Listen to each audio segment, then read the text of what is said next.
Obstructive pulmonary disease. मैं आपको बता देता हूँ कुछ जनरल मेडिसिन की कंडीशंस हैं आपके सिलेबस के अंदर। Common conditions of respiratory system ऐसा कुछ लिखा हुआ है, तो उसके अंदर हमने प्रीवियस क्लास के अंदर कुछ पढ़ा था। जैसे आपने देखा था कि रेस्पिरेटरी ट्रैक इन्फेक्शन के बारे में और न्यूमोनिया के बारे में। ये जो टॉपिक है COPD, once again it is also consider as a important one, और आपको इसके बारे में नॉलेज होना जरूरी है। देखते हैं साहब सीओपीडी क्या है। तो सीओपीडी का फुल फॉर्म है क्रॉनिक ऑब्स्ट्रक्टिव पल्मोनरी डिजीज।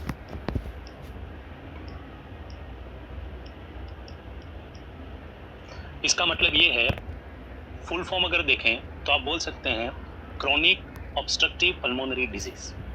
मतलब सिंपल है कि ये डिजीज है, किसकी है? लंग्स की, जो कि कैसी हैं? Chronic, progressive. फिर से बोल रहा हूं, ये डिजीजेज हैं लंग्स की, जो कि क्रॉनिक है, प्रोग्रेसिव है, और उसका वजह से ऑब्स्ट्रक्शन क्रिएट हो रहा है। कहां पे? एयरवेज के अंदर। तो ऐसी जो बीमारियां होती हैं उनको हम सीओपीडी बोलते हैं। तो बहुत सिंपल है। नॉर्मली क्या होता है साहब, नॉर्मली अगर आप लंग्स को देखते हैं और रेस्पिरेटरी ट्रैक को देखते हैं, तो जो हवा का अंतर्गमन और बहिर्गमन हो रहा है, इनहलेशन और एक्सलेशन हो रहा है, वह एफर्टलेस हो रहा है। आपको कोई एफर्ट्स लगाने का जरूरत नहीं है, यह अनायास हो रहा है। लेकिन कुछ इंडिविजुअल के अंदर ये जो लंग्स है उसके अंदर ऐसे चेंजेस होंगे, जो कि चेंजेस कैसे होंगे? क्रॉनिक होंगे, प्रोग्रेसिव होंगे, इरिवर्सिबल होंगे, और उन चेंजेस का वजह से क्या होगा? एयरवे में सब ऑब्स्ट्रक्शन होने वाला है। तो ऐसा जो बीमारी है उनको कलेक्टिवली हम क्या बोलते हैं? सीओपीडी बोलते हैं। तो once again I am defining you, these are the disease of lungs characterized by chronic, progressive, irreversible deterioration of lungs parenchyma. और उसका वजह से क्या हो रहा है बेटा? ऑब्स्ट्रक्शन हो रहा है। कहां पे? हवा के अंतर्गमन और बहिर्गमन में। तो ये जो बीमारियां हैं उनको हम क्या बोलते हैं? क्रॉनिक ऑब्स्ट्रक्टिव पल्मोनरी डिजीज बोलते हैं। तो यहाँ पे वही चीज यहाँ डिफाइन करके रखे हैं। सीओपीडी को हम बोलते हैं chronic obstructive lungs disease, cold भी बोल सकते हैं आप, क्रॉनिक ऑब्स्ट्रक्टिव एयरवे डिजीज। ये अलग अलग नोमेनक्लेचर है। जो भी है उसका मतलब क्या निकलता है? मतलब यही निकलता है कि यह डिजीज है, किसकी है बेटा? लंग्स की। ये किसकी डिजीज है? लंग्स की।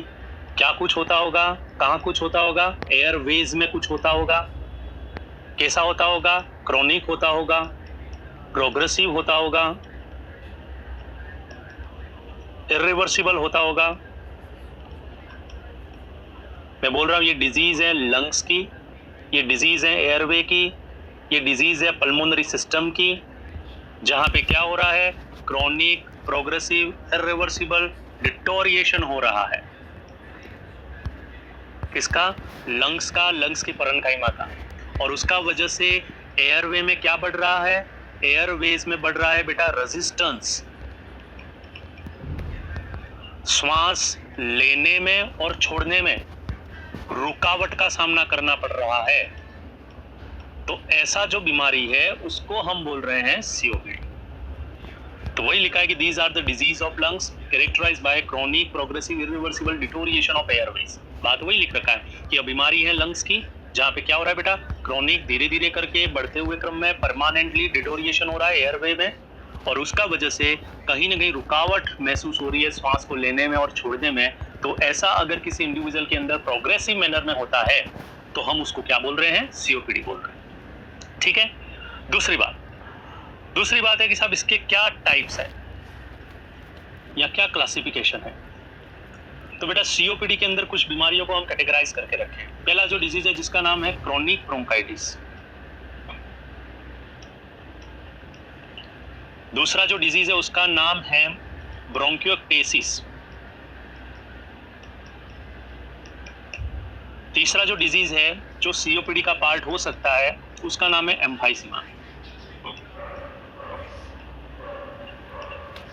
ये तीनों डिजीजेज हैं वो सीओपीडी में कंसिडर करी गई। और एक और डिजीज है जिसका नाम है अस्थमा, जो प्रिमिटिव क्लासिफिकेशन में इसका पार्ट हुआ करता था, बट नाउ डे हम उसको डिफरेंस मानते हैं, उसको हम मानते हैं। अस्थमा में समानता क्या है सीओपीडी से? तो सिंपल सी बात है, पल्मोनरी डिजीजेस हैं और ऑब्स्ट्रक्शन हो रहा है अस्थमा में भी, लेकिन ये जो ऑब्स्ट्रक्शन है वो कैसा है बेटा? रिवर्सिबल। जबकि यहाँ पे सब कुछ कैसा हो रहा है? क्रॉनिक, प्रोग्रेसिव और इरिवर्सिबल। हो क्या रहा है यहाँ पे भी? ऑब्स्ट्रक्शन। तो कोई अगर आपको पूछे कि सीओपीडी के टाइप क्या है, तो आप बोलिएगा क्या टाइप है? तो आप बोलिएगा क्रॉनिक ब्रोंकाइटिस है, ब्रोंकियोक्टेसिस है और एम्फाइसीमा है। ये तीनों हम सीओपीडी समझते हैं, ठीक है। अस्थमा है, उसको क्लासिफिकेशन में पहले रखते थे, आजकल हम इसको अलग करते हैं। तो क्लासिकली ये 3 टाइप है। दूसरी बात, अस्थमा को क्यों सीओपीडी बोला जा सकता है? तो आप इसका आंसर देंगे कि अस्थमा भी क्रॉनिक है, लिटिल बिट प्रोग्रेसिव है, कहीं ना कहीं ऑब्स्ट्रक्टिव भी है, इसलिए अस्थमा को हमने सीओपीडी में रखा था। फिर बात आता है कि अस्थमा को सीओपीडी से बाहर क्यों किया? तो इसलिए किया क्योंकि ये जो ऑब्स्ट्रक्शन है और ये जो चेंजेस हैं जो एयरवे में हो रहे हैं, अगर आप उनको सही समय पे एड्रेस करते हो तो ये क्या है भैया?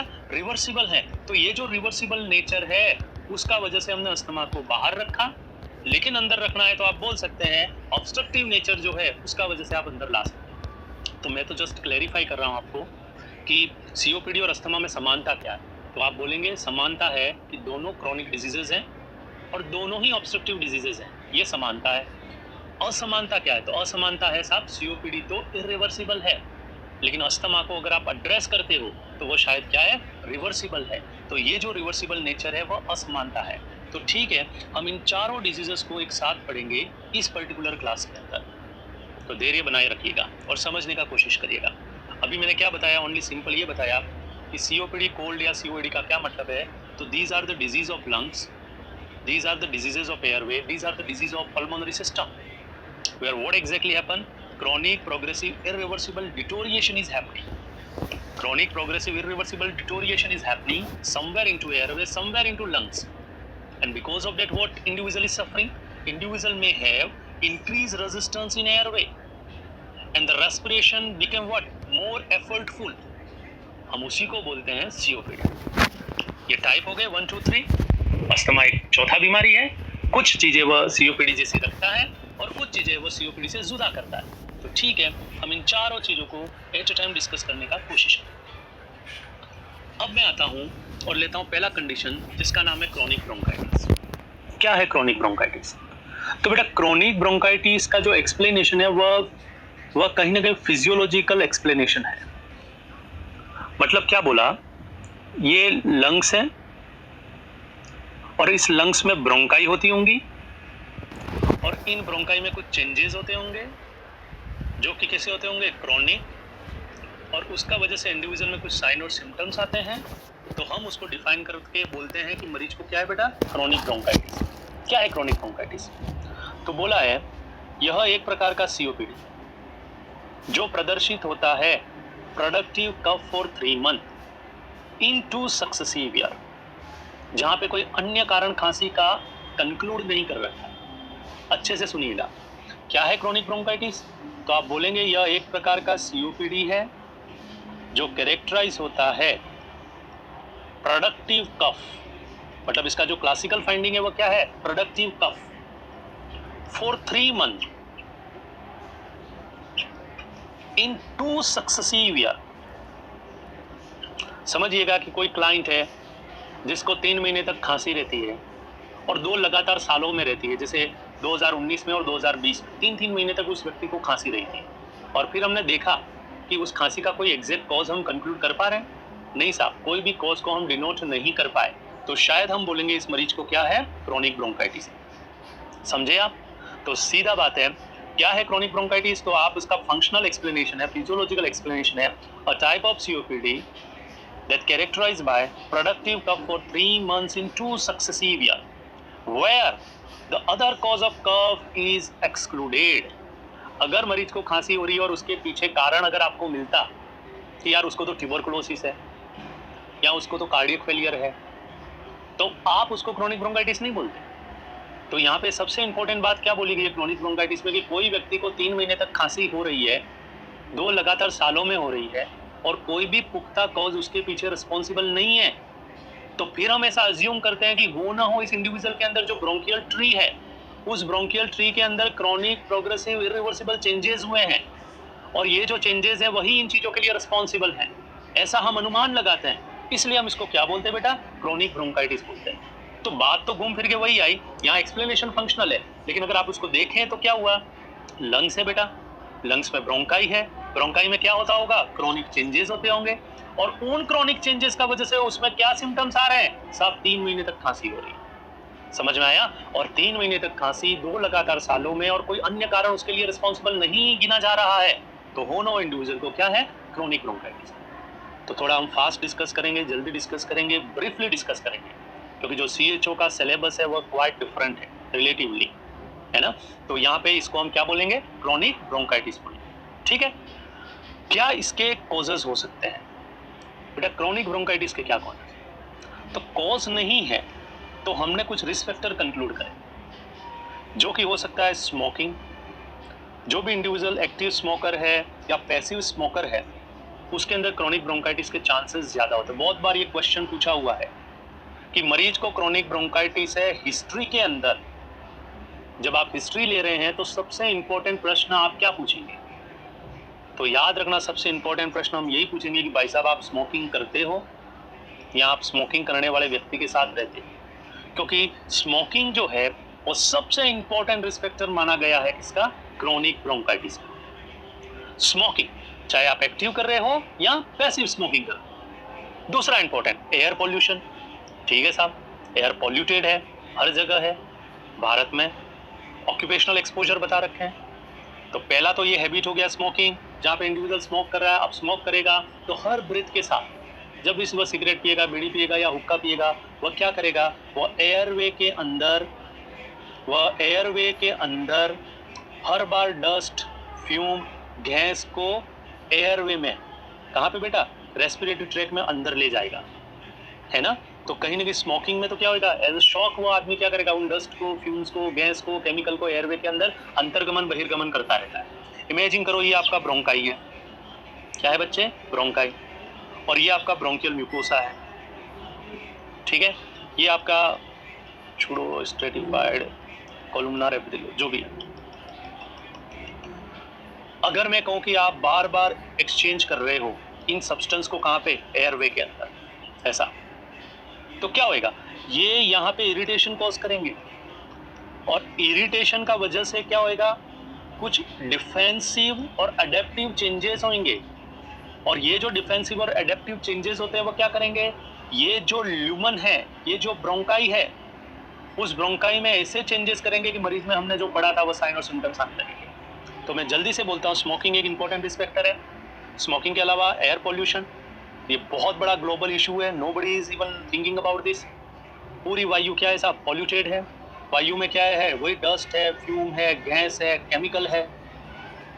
ऑक्यूपेशनल एक्सपोजर, हमारा जॉब ऐसा है कि हम किसी फैक्ट्री में काम कर रहे हैं, ईंट के भट्टे पे काम कर रहे हैं, तो कहीं ना कहीं हम किस में एक्सपोज हो रहे हैं? हम एक्सपोज हो रहे हैं डस्ट में, फ्यूम में। वही बात आ गई। डोमेस्टिक एक्सपोजर, आजकल तो गैस आ गया प्रधानमंत्री की योजना के तहत, अन्यथा कंडे जलाते थे, लकड़ी जलाते थे और कहीं ना कहीं आप देखते थे पूरे घर के अंदर धुआं उड़ता था। आप भी स्मेल कर रहे हो, घर के और व्यक्ति भी स्मेल कर रहे हैं, तो ये डोमेस्टिक एक्सपोजर भी थे। रेजिडेंस बेटा, आपका घर ऐसी जगह पे है, या तो आपका घर है वह रिको इंडस्ट्रियल एरिया के अंदर है, आप दिल्ली में रहते हैं, गुड़गांव में रहते हैं, भिवाड़ी में रहते हैं, तो कहीं ना कहीं आपको न शॉक करने का ज़रूरत है, न आपको जॉब करने का ज़रूरत है। बस आपका घर अगर वैसी जगह पे है तो आप तो वो ही फ्री में एक्सपोज हो रहे हो। डेवलपिंग कंट्री जितनी भी हैं वहाँ पे पॉल्यूशन ज़्यादा है, वहाँ पे मापदंड ऐसे नहीं है, वहाँ पे रेगुलेटरी सिस्टम ऐसा नहीं है।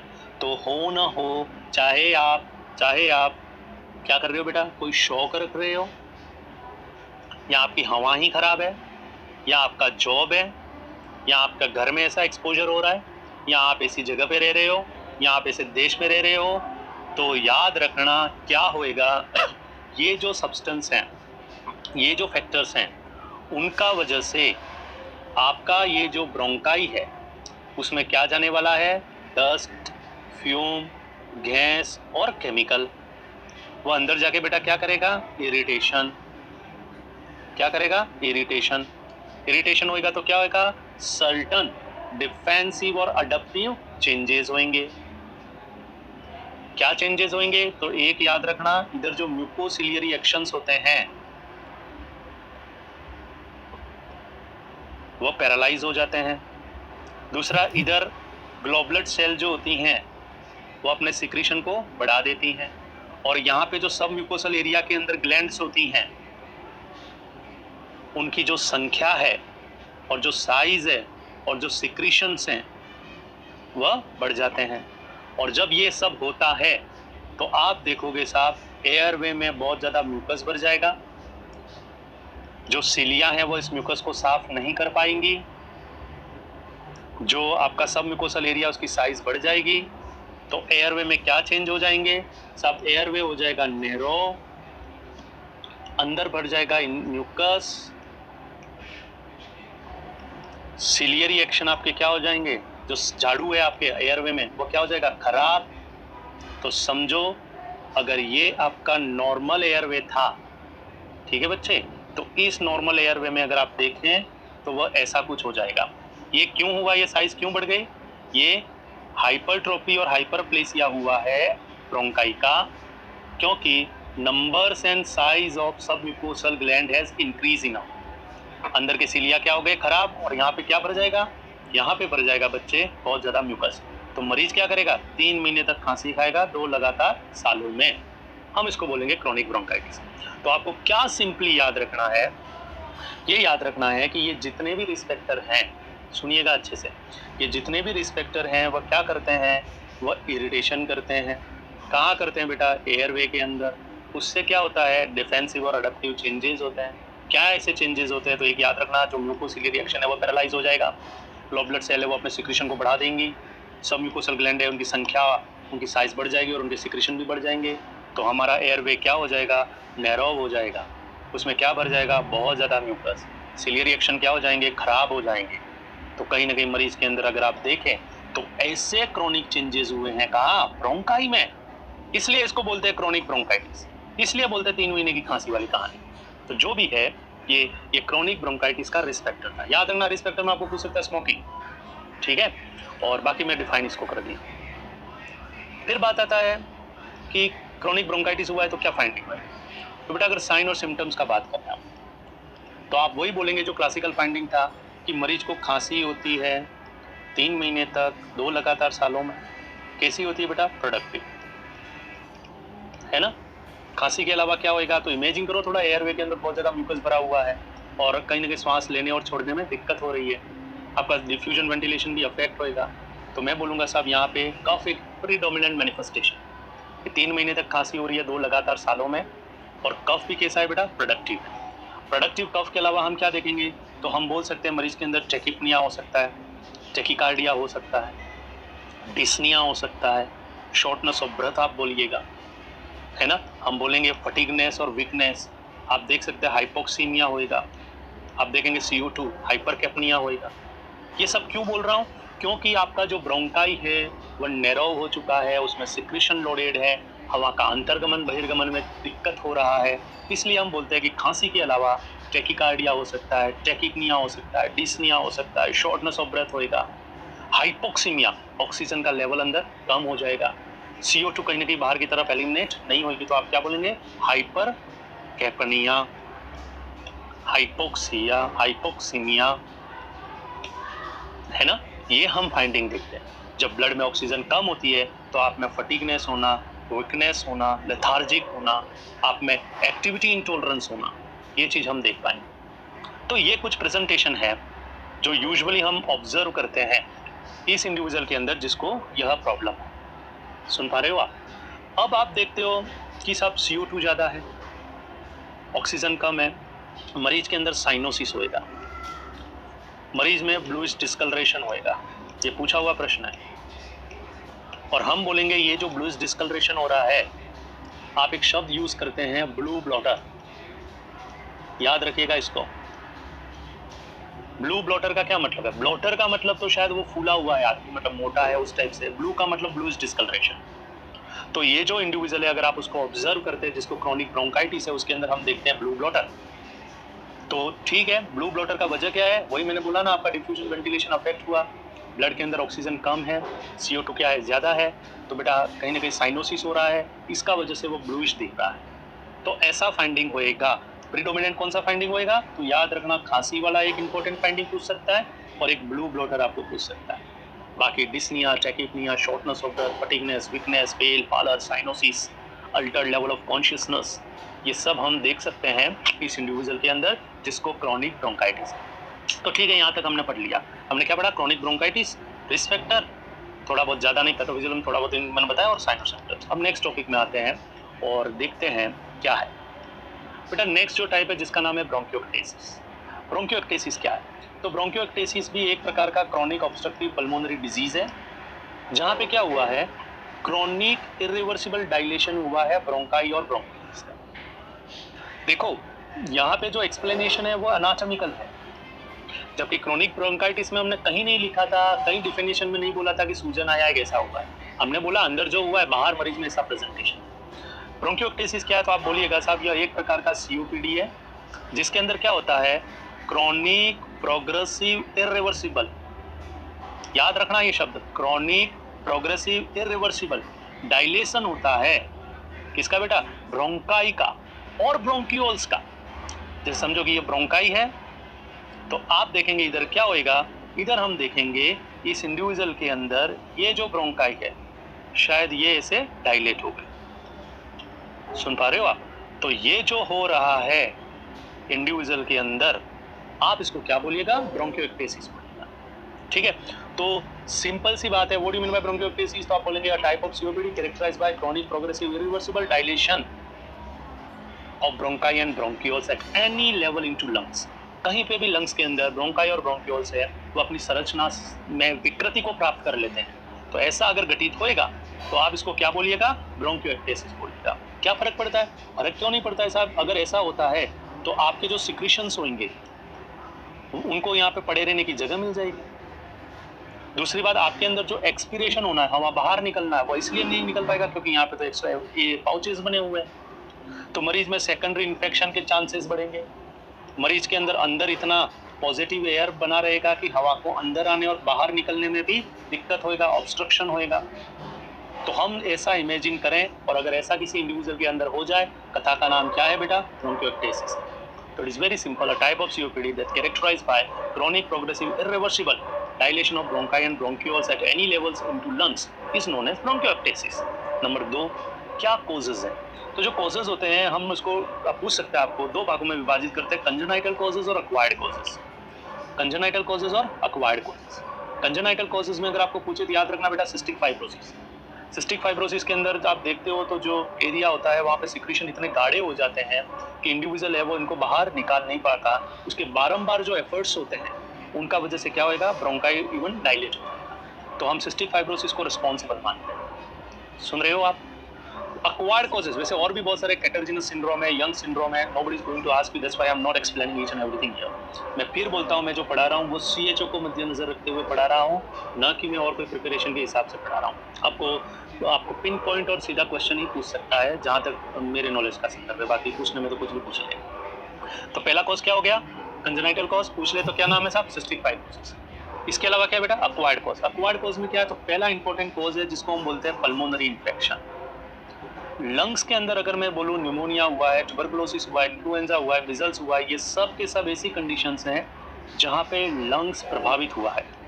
क्या हुआ है बेटा? हमारा जो लंग्स है वो क्या हुआ है? प्रभावित हुआ है। लंग्स में इन्फ्लामेशन हुआ है, इंजुरी हुआ है, ट्रोमा हुआ है ना, अनाटॉमिकल चेंजेस हुए हैं। तो जब अगर ये सब लंग्स में होंगे तो वो ब्रोंकाई में भी होंगे और ब्रोंकियोल्स में भी होंगे। तो ओवरऑल जो इंटीग्रिटी है वो क्या होगी? अफेक्ट होगी, और उसका वजह से आप देखते हो जो ब्रोंकियल ट्री है वो शायद डायलेट हो जाए। तो हम पल्मोनरी इन्फेक्शन को रिस्पॉन्सिबल मानते हैं। और जितने भी ये लॉन्ग स्टैंडिंग इश्यूज हैं जहाँ पे लंग्स है वो अफेक्ट हो रहा है, वहाँ पे ब्रोंकियोक्टेसिस होने का संभावना बढ़ जाएगा। कोई भी फॉरेन सब्सटेंस अगर कोई इंडिविजुअल एस्पिरेट कर ले, इमेजिन करो कि ये ब्रोंकियल ट्री है और ये किसी इंडिविजुअल ने कोई भी फॉरेन सब्सटेंस वोमिटर से उसको अंदर इंजेस्ट कर लिया।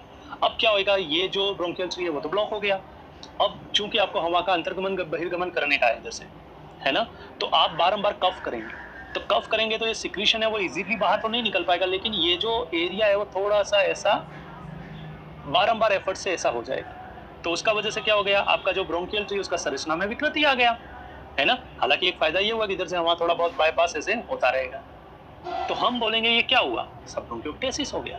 तो वोमिटस हुआ, और भी कोई मटेरियल्स है जो अपर एयरवे के अंदर है, अगर वह ड्रेन होकर कहाँ पे आ जाए, ब्रोंकाई और ब्रोंकियोल्स में, तो आप ऐसा इमेजिनेशन कर सकते हैं उस क्लाइंट के अंदर हो सकता है जिसको यह प्रॉब्लम है।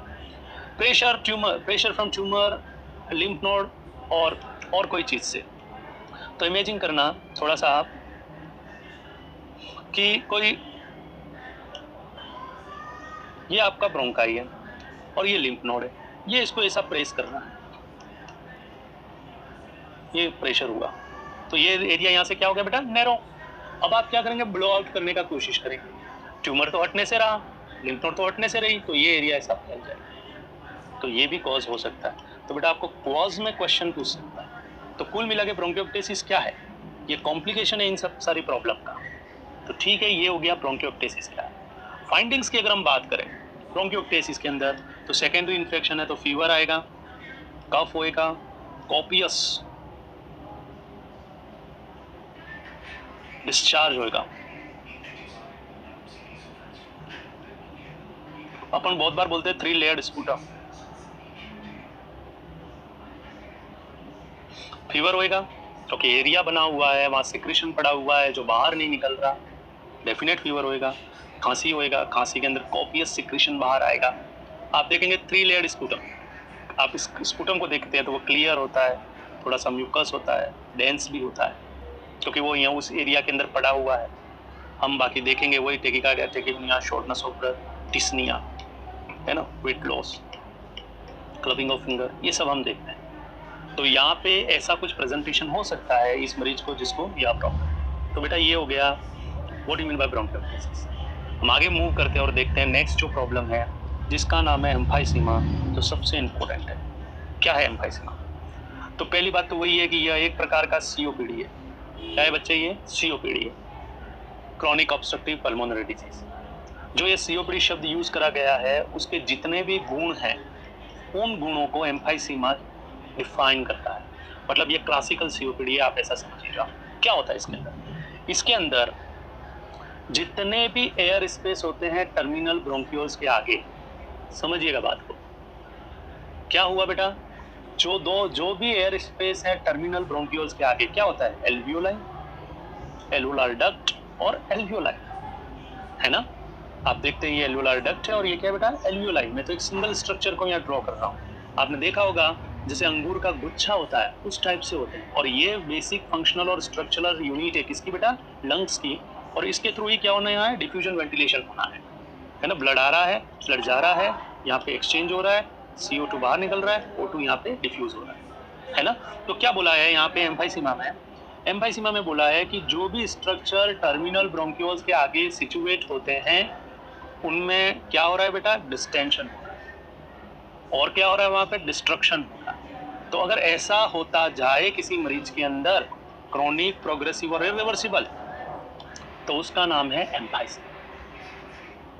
क्रॉनिक ब्रोंकाइटिस में जो चेंजेस हुए थे वो कहाँ पे हुए थे? ब्रोंकियल ट्री में, ठीक है।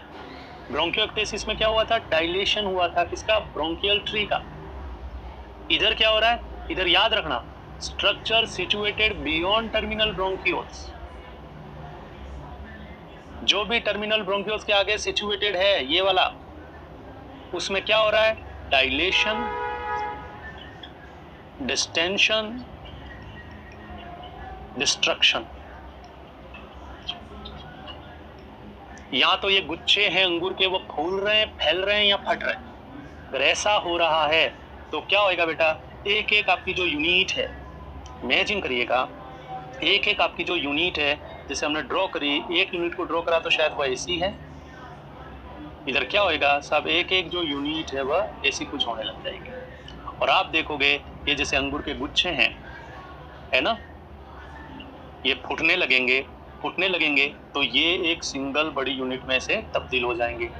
तो कहीं ना कहीं अगर मैं इमेजिन करूं ऐसा अगर किसी मरीज के अंदर कैसे हो रहा है बेटा, क्रॉनिक हो रहा है, प्रोग्रेसिव हो रहा है, इरिवर्सिबल हो रहा है, क्या हो रहा है, डायलेशन, डिस्टेंशन, डिस्ट्रक्शन किसका हो रहा है, of structure situated beyond terminal bronchioles, तो उसका नाम है एम्फाइसीमा। एम्फाइसीमा जो भी शब्द है उसका मतलब है ओवर इन्फ्लेट होना, हाइपर इन्फ्लेट होना, फूलना, फैलना, ऐसा इसका मतलब होता है। तो यहाँ पे हम इसको कैसे डिफाइन करते हैं, हम बोलते हैं यह एक प्रकार का सीओपीडी है, ठीक है साहब, जहाँ पे क्या हो रहा है, फिर बोल रहा हूँ, क्रॉनिक, प्रोग्रेसिव, इरिवर्सिबल हो रहा है। क्या हो रहा है क्रॉनिक, प्रोग्रेसिव, इरिवर्सिबल, तो बोलिएगा साहब, chronic, progressive, irreversible, dilation, distension, destruction of structure air space beyond terminal bronchioles, नाम है इसका अस्थमा। क्या होएगा, तो बोलना chronic, progressive, irreversible, dilation, distension, destruction of structure situated beyond terminal bronchioles। तो क्या होएगा, number of alveoli, size of alveoli, structure of alveoli, function of alveoli क्या हो जाएंगे, लॉस्ट। और एक ऐसा लंग्स बचेगा जिसमें number of viable and functional unit जो होंगी वह नहीं बचेंगी, कथा है एम्फाइसीमा। सुना आपने, तो ध्यान रखिएगा एम्फाइसीमा में क्या हुआ है, तो क्रॉनिक, लास्ट बार बोल रहा हूं, chronic, progressive, irreversible, dilation, distension, destruction of structure situated beyond terminal bronchioles, कहने का मतलब किसका, एल्वियोलाई का। क्या हुआ बेटा, नंबर ऑफ एल्वियोलाई जो हैं वो फैल रही हैं, फूल रही हैं और फट रही हैं, और धीरे धीरे करके आप फेफड़े के अंदर जितनी भी यूनिट्स हैं उनके साथ ऐसा होना चालू हो जाएगा। जब ऐसा होना चालू हो जाएगा तो एक समय आएगा कि फेफड़े में, लंग्स के अंदर जो वायबल और फंक्शनल यूनिट्स होती हैं जो काम करती है डिफ्यूजन और वेंटिलेशन का, वह लगभग कम रह जाएंगी, नहीं बचेंगी, और बचेंगी तो यूजलेस बचेंगी, है ना। और ऐसा समय आएगा कि फेफड़ा तो है, लंग्स तो है, लेकिन लंग्स के अंदर जो यूनिट है वायबल, वही बात है, ब्रेन तो है लेकिन ब्रेन के अंदर जो फंक्शनल न्यूरॉन्स है वह नहीं है। चाहे ब्रेन कितना भी बड़ा हो, आप यूजलेस ही मानेंगे। तो ऐसा होने वाला है उस मरीज में जिसको एम्फाइसीमा। तो ठीक है, ये हुआ सब एम्फाइसीमा क्या है, ठीक है। और आपके लिए ये है कि emphysema is a type of COPD where what exactly happen, abnormal distension of air space beyond terminal bronchial with the destruction of wall of alveoli. इसको बंद कर दो, है ना। तो ये है सब एम्फाइसीमा, और इसके अंदर हम देखते हैं ऐसा होएगा, ऐसा हम इमेजिन करते हैं, है ना। तो आप समझ गए, ऐसा मैं आशा करता हूँ, और आगे बढ़ता हूँ कि एम्फाइसीमा में क्या होना है। तो बोलना साहब, एक ऐसा समय आएगा कि लंग्स दिखने में तो रहेगा लेकिन उसके अंदर वायबल एंड फंक्शनल यूनिट्स जो होती हैं वह ना के बराबर होंगी। और याद रखना ये इंटरेस्टिंग बात कि इस फेफड़े में इमेजिन करो कि 100 यूनिट थी, समझाने के लिए बोल रहा हूँ, कहीं नोट्स मत बना देना। अब उसके अंदर मैं समझा रहा हूँ कि 50 यूनिट तो फैल गई, 25 यूनिट हट गई, 25 यूनिट वर्किंग कंडीशन में है, तो ये फेफड़ा हो जाएगा बड़ा क्योंकि फैलने के बाद। अब आएगा साहब ये जो 25 यूनिट हैं, ठीक है, उनसे काम करवाना है, तो ये जो फैली फूली हैं उनको भी संकुचित करने में जोर आएगा। मतलब एक क्लास में 100 बच्चे हैं, 25 तो पेडल है, बाकी 25 हैं वो अबाउट पेडलिंग की तरफ हैं, और ओनली 25 और बच्चे हैं, ये 50 तो पेडल हैं, 25 ऐसे हैं और 25 जो हैं वो ठीक हैं। तो ये जो 25 अच्छे बच्चे हैं उनको पढ़ाने और समझाने में टीचर को इतना जोर आएगा क्योंकि उसको इस रेजिस्टेंस के अगेंस्ट जाना पड़ेगा। ये पढ़ने से कहीं ना कहीं क्या कर रहे हैं साहब, अगेंस्ट जा रहे हैं, तो मेरे को इनको पढ़ाने के लिए बहुत ज़्यादा जोर करना पड़ेगा। तो आपका फेफड़ा बेटा ऐसे ही हो जाएगा, फैल जाएगा पूरा का पूरा। और वायबल और फंक्शनल यूनिट से काम करवाने के लिए आपको इतना जोर करना पड़ेगा, ऐसा कुछ होने वाला है। और एक समय आएगा कि मरीज है वो रेस्पिरेटरी फेलियर में चला जाएगा। तो ऐसा अगर होता है तो इस कंडीशन को हम बोलते हैं एम्फाइसीमा। ठीक है बच्चे, तो ये था साहब एम्फाइसीमा क्या है। नेक्स्ट बात आता है रिस्क फैक्टर क्या है बच्चे। तो रिस्क फैक्टर को ध्यान में रखिएगा, genetic makeup of individual is very very important. अगर कोई इंडिविजुअल है जिसका जेनेटिक मेकअप ऐसा है कि उस व्यक्ति के अंदर एक एंजाइम होता है बच्चे, ये एल्वियोलाई होती है ना, और यहाँ पे एक अल्फा 1 एंटीट्रिप्सिन एंजाइम, ये जो एंजाइम है वह कहीं ना कहीं यहाँ पे जो कीमोकाइंस, प्रोटीएज, इलास्टेज रिलीज होते हैं उनको न्यूट्रलाइज करने का काम करता है। तो होता क्या है, कुछ इंडिविजुअल हैं उनके अंदर डेफिशिएंसी होता है अल्फा 1 एंटीट्रिप्सिन एंजाइम का। अब जब डेफिशिएंसी होएगा अल्फा 1 एंटीट्रिप्सिन एंजाइम का, है ना, तो यहाँ पे अगर कोई इन्फ्लामेटरी प्रोसेस हो रहा है तो ये जो इन्फ्लामेटरी प्रोसेस है वह इसके द्वारा काउंटर नहीं होएगा, और नहीं होएगा तो यहाँ पे इन्फ्लामेशन है, इंजुरी है, डिस्ट्रक्शन है, उसका प्रोसेस अनरेगुलेटेड होएगा। तो याद रखना, ये एंजाइम आपको पूछ ले तो इसकी डेफिशिएंसी होना मरीज के अंदर एल्वियोलाई में जो प्रोटेक्शन होता है उस प्रोटेक्शन को नहीं होने देता, और जो भी एल्वियोलाई में इन्फ्लामेटरी इवेंट्स होंगी वो विदाउट रेगुलेशन होंगी और आप देखोगे डिस्ट्रक्शन हैपन होने लगेगा। तो हम बोलते हैं यार ये एक इंपॉर्टेंट फैक्ट है, ऐसे व्यक्तियों में होता है। इसलिए हम अगर ऐसा ही बात है तो उसी को फैमिली हिस्ट्री में ले आते हैं।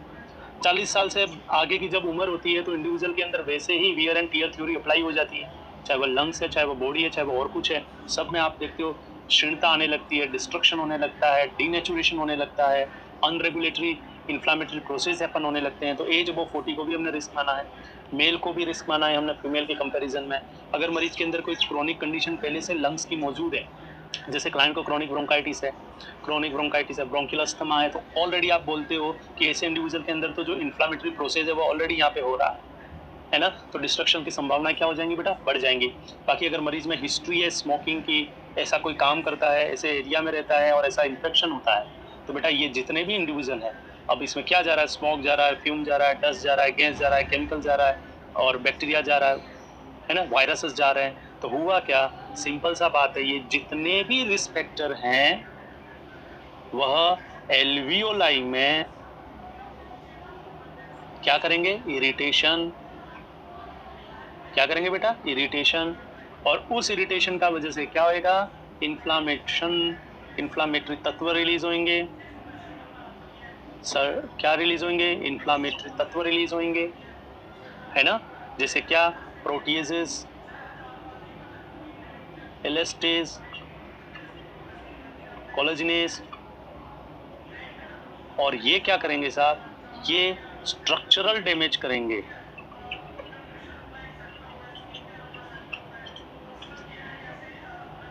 एल्वियोलाई का। और जब ये स्ट्रक्चरल डैमेज करने लगेंगे तो ताजुब की बात देखना, इनको रोकने वाला जो तत्व है अल्फा 1 एंटीट्रिप्सिन वो वहां पे मौजूद नहीं है। तो बात समझना ये कि अगर कोई इंडिविजुअल में ये रिस्क फैक्टर है तो उसका वजह से क्या होना है, एल्वियोलाई में कुछ होने वाला है, क्या होने वाला है, इरिटेशन होने वाला है और इन्फ्लामेटरी इवेंट्स होने वाले हैं। और ये जो इन्फ्लामेटरी इवेंट्स हो रही हैं उनको रोकने वाला तत्व वहां मौजूद नहीं है, तो ये तत्व क्या करेंगे, वहां रिलीज होंगे और रिलीज होकर क्या करेंगे, स्ट्रक्चरल डैमेज करेंगे एल्वियोलाई को, और एल्वियोलाई कैसी हो जाएगी, एल्वियोलाई साहब डिस्टेंड हो जाएगी, डैमेज हो जाएगी। सुन रहे हो क्या, एल्वियोलाई क्या हो जाएगी बेटा, आइदर डिस्टेंड हो जाएगी, आइदर डैमेज हो जाएगी, वही फैलना फूलना फटना। और अगर ऐसा एल्वियोलाई के साथ होने लगेगा तो हम बोलेंगे क्या हो गया, एम्फाइसीमा। ये याद रखना है आपको, सिंपल बता रहा हूं मैं आपको इस शॉर्ट में। तो क्या हुआ, मरीज के अंदर रिस्क फैक्टर थे ये वाले, उनका वजह से इरिटेशन हुआ एल्वियोलाई में, तो एल्वियोलाई में जो इन्फ्लामेटरी रिएक्शन हुआ वह अनरेगुलेटेड, और जब वो अनरेगुलेटेड होएगा बच्चे तो कहीं ना कहीं मरीज के अंदर डिस्ट्रक्शन, डैमेज होएगा एल्वियोलाई का और स्ट्रक्चर का, आप बोलेंगे एम्फाइसीमा। तो ये आपको ध्यान में रखना है, ठीक है सब। फिर हम देखते हैं क्लिनिकल फाइंडिंग हो, आप इसको एम्फाइसीमा कर सकते हो और सीओपीडी को भी, इसमें दोनों चीजें मिक्स लिख रहे है ना। तो आप याद रखिएगा क्या क्लिनिकल फाइंडिंग हो सकती है एक मरीज को एम्फाइसीमा। तो थोड़ा आप पहले इमेजिन करो, इमेजिन क्या करो, सब लंग्स तो है लेकिन ये जो लंग्स है उसमें फंक्शनल और वायबल यूनिट नहीं है बेटा, और अगर फंक्शनल और वायबल यूनिट नहीं है तो डिफ्यूजन वेंटिलेशन क्या होएगा, अफेक्ट होएगा, है ना। तो हम क्या देखेंगे, क्रोनिक प्रोग्रेसिव प्रेजेंटेशन होएगा मरीज में, धीरे धीरे करके बढ़ते हुए क्रम में मरीज के अंदर फाइंडिंग्स आएंगी। इनिशियली जो फाइंडिंग्स है वो विद एक्सर्शन आती हैं, बाद में विदाउट एक्सर्शन आती है, और बाद में इवन रेस्ट कंडीशन में आने वाली है। तो जैसे जैसे समय बढ़ता जाएगा वैसे वैसे आप देखोगे जो प्रेजेंटेशन है क्लाइंट के अंदर वह वर्स्ट और वर्स्ट होने लगेगा। क्यों? क्योंकि नंबर ऑफ यूनिट तो जा रही हैं, समाप्त हो रही हैं। तो हम ऐसा इमेजिन करते हैं। क्या फाइंडिंग होएगा? सब कफ होएगा, क्लाइंट को क्या होएगा साहब, खांसी होएगा। आप देखेंगे क्या होएगा, खांसी क्यों हो रहा है, वही साहब एल्वियोलर इरिटेशन है, सिक्रीशन बन रहा है, आप उसको बाहर निकालने का कोशिश कर रहे हो, है ना। मरीज के अंदर कंपनसेटरी क्या हो रहा है, टेकिपनिया, कंपनसेटरी क्या हो रहा है, डिस्निया। शायद मरीज में क्या होने लगे, शॉर्टनेस ऑफ ब्रेथ, क्योंकि आप देखते हो इस लंग्स से काम करवाना है, इस फेफड़े से काम करवाना है, तो आपको उन वायबल यूनिट को फंक्शन में लाना है, क्योंकि बॉडी का जो डिमांड है वो तो सेम है, बॉडी का तो जो रिक्वायरमेंट है वो सेम है। अब बॉडी को ऑक्सीजन चाहिए, बॉडी को ऑक्सीजन चाहिए, मुहैया कौन कराने वाला है, लंग्स कराने वाला है। क्या लंग्स में वायबल यूनिट है, बॉडी को फर्क नहीं पड़ता चाहे है या नहीं है, मेहनत कर, है ना। तो कहीं ना कहीं ये मेहनत का रूप आपके सामने दिख रहा है, ये पूरा के पूरा। हमको श्वास चढ़ने लगेगी, श्वास फूलने लगेगी और फूलने लगेगी, ऑर्थोपनिया, बैठे बैठे इंडिविजुअल पोजीशन को अल्टर कर देगा, ट्राइपॉड पोजीशन को अज्यूम करेगा, मुंह खोल के रेस्पिरेशन लेगा। जब आप उसके रेस्पिरेशन को देखते हो तो आप ताजुब करोगे, जो एक्सपीरेशन होता है, मतलब श्वास छोड़ने में ज्यादा दिक्कत हो रही है। क्यों हो रही है? इसलिए हो रही है, थोड़ा इमेजिन करो, यहाँ पे हाइपर इन्फ्लेशन हो रहा है अंदर, हाइपर इन्फ्लेशन, फैलना फूलना। अब उस स्ट्रक्चर को आप जब ऐसा रिकॉइल करने का कोशिश करेंगे, हाइपर इन्फ्लेटेड एल्वियोलाई है, हाइपर इन्फ्लेटेड एल्वियोलाई है, अगर एल्वियोलाई ऐसी होती तो इजीली क्या हो जाती साहब, इजीली डिफ्लेट और इन्फ्लेट हो जाती।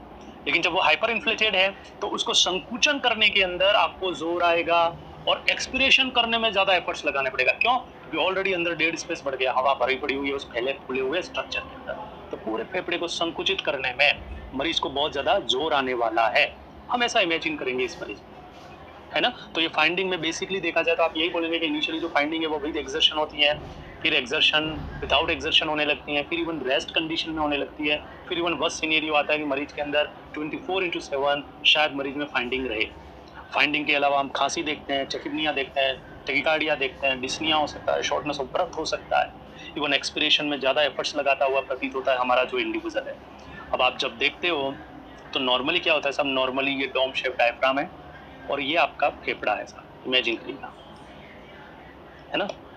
अब क्या होता है जब हाइपर इन्फ्लेशन और ये सब कहानी होती है बेटा, तो ये जो फेफड़ा है वो भी फूलने लगता है इसे, और वो इस डायफ्राम के ऊपर कंप्रेशन मारता है, ऐसे हो जाता है, और आपका डायफ्राम हो जाता है ऐसा फ्लैट। अब वही मैंने बात बोला था, आपका जो लंग्स है वो क्या हो गया, हाइपर इन्फ्लेटेड। आपका जो डायफ्राम डोम शेप था वो कैसा हो गया बेटा, फ्लैट डायफ्राम। ये याद रखना, ये सब इंपॉर्टेंट फाइंडिंग्स है ना।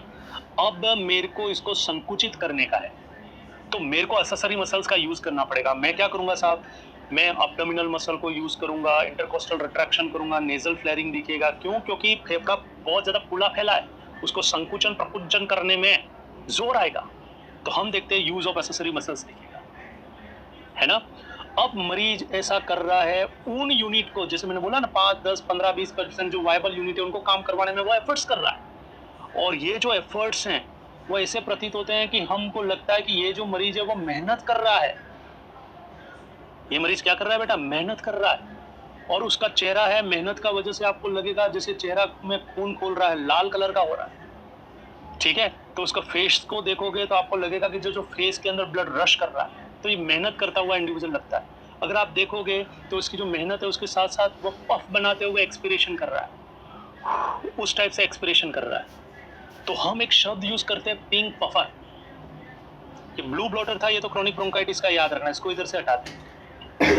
पिंक पफर, चेहरा उसका लाल है, श्वास लेने के एफर्ट्स कर रहा है, और वह कहीं ना कहीं जैसे पफ आउट कर रहा है, पफ बना रहा है मुंह के पाउच का, है ना। तो हम देखते हैं पिंक पफर, पिंक पफर ये इंडिविजुअल करता हुआ मिलता है। तो हम देख रहे हैं मरीज के अंदर ये सब चीजें होने वाली। वो बहुत ज़्यादा एसेसरी मसल्स का यूज़ करेगा, वो बहुत ज़्यादा एफर्ट्स लगाएगा रेस्पिरेशन में, नेजल फ्लेयरिंग होगा, इंटरकोस्टल रिट्रैक्शन होगा, यूज़ ऑफ एब्डोमिनल मसल्स होगा, चेहरा उसका लाल हो जाएगा, पफ बनाता हुआ वह प्रतीत होता है, मेहनत करता हुआ वह प्रतीत होता है। हमको लगता है यार उस फाइंडिंग को हम बोलते हैं पिंक पफर।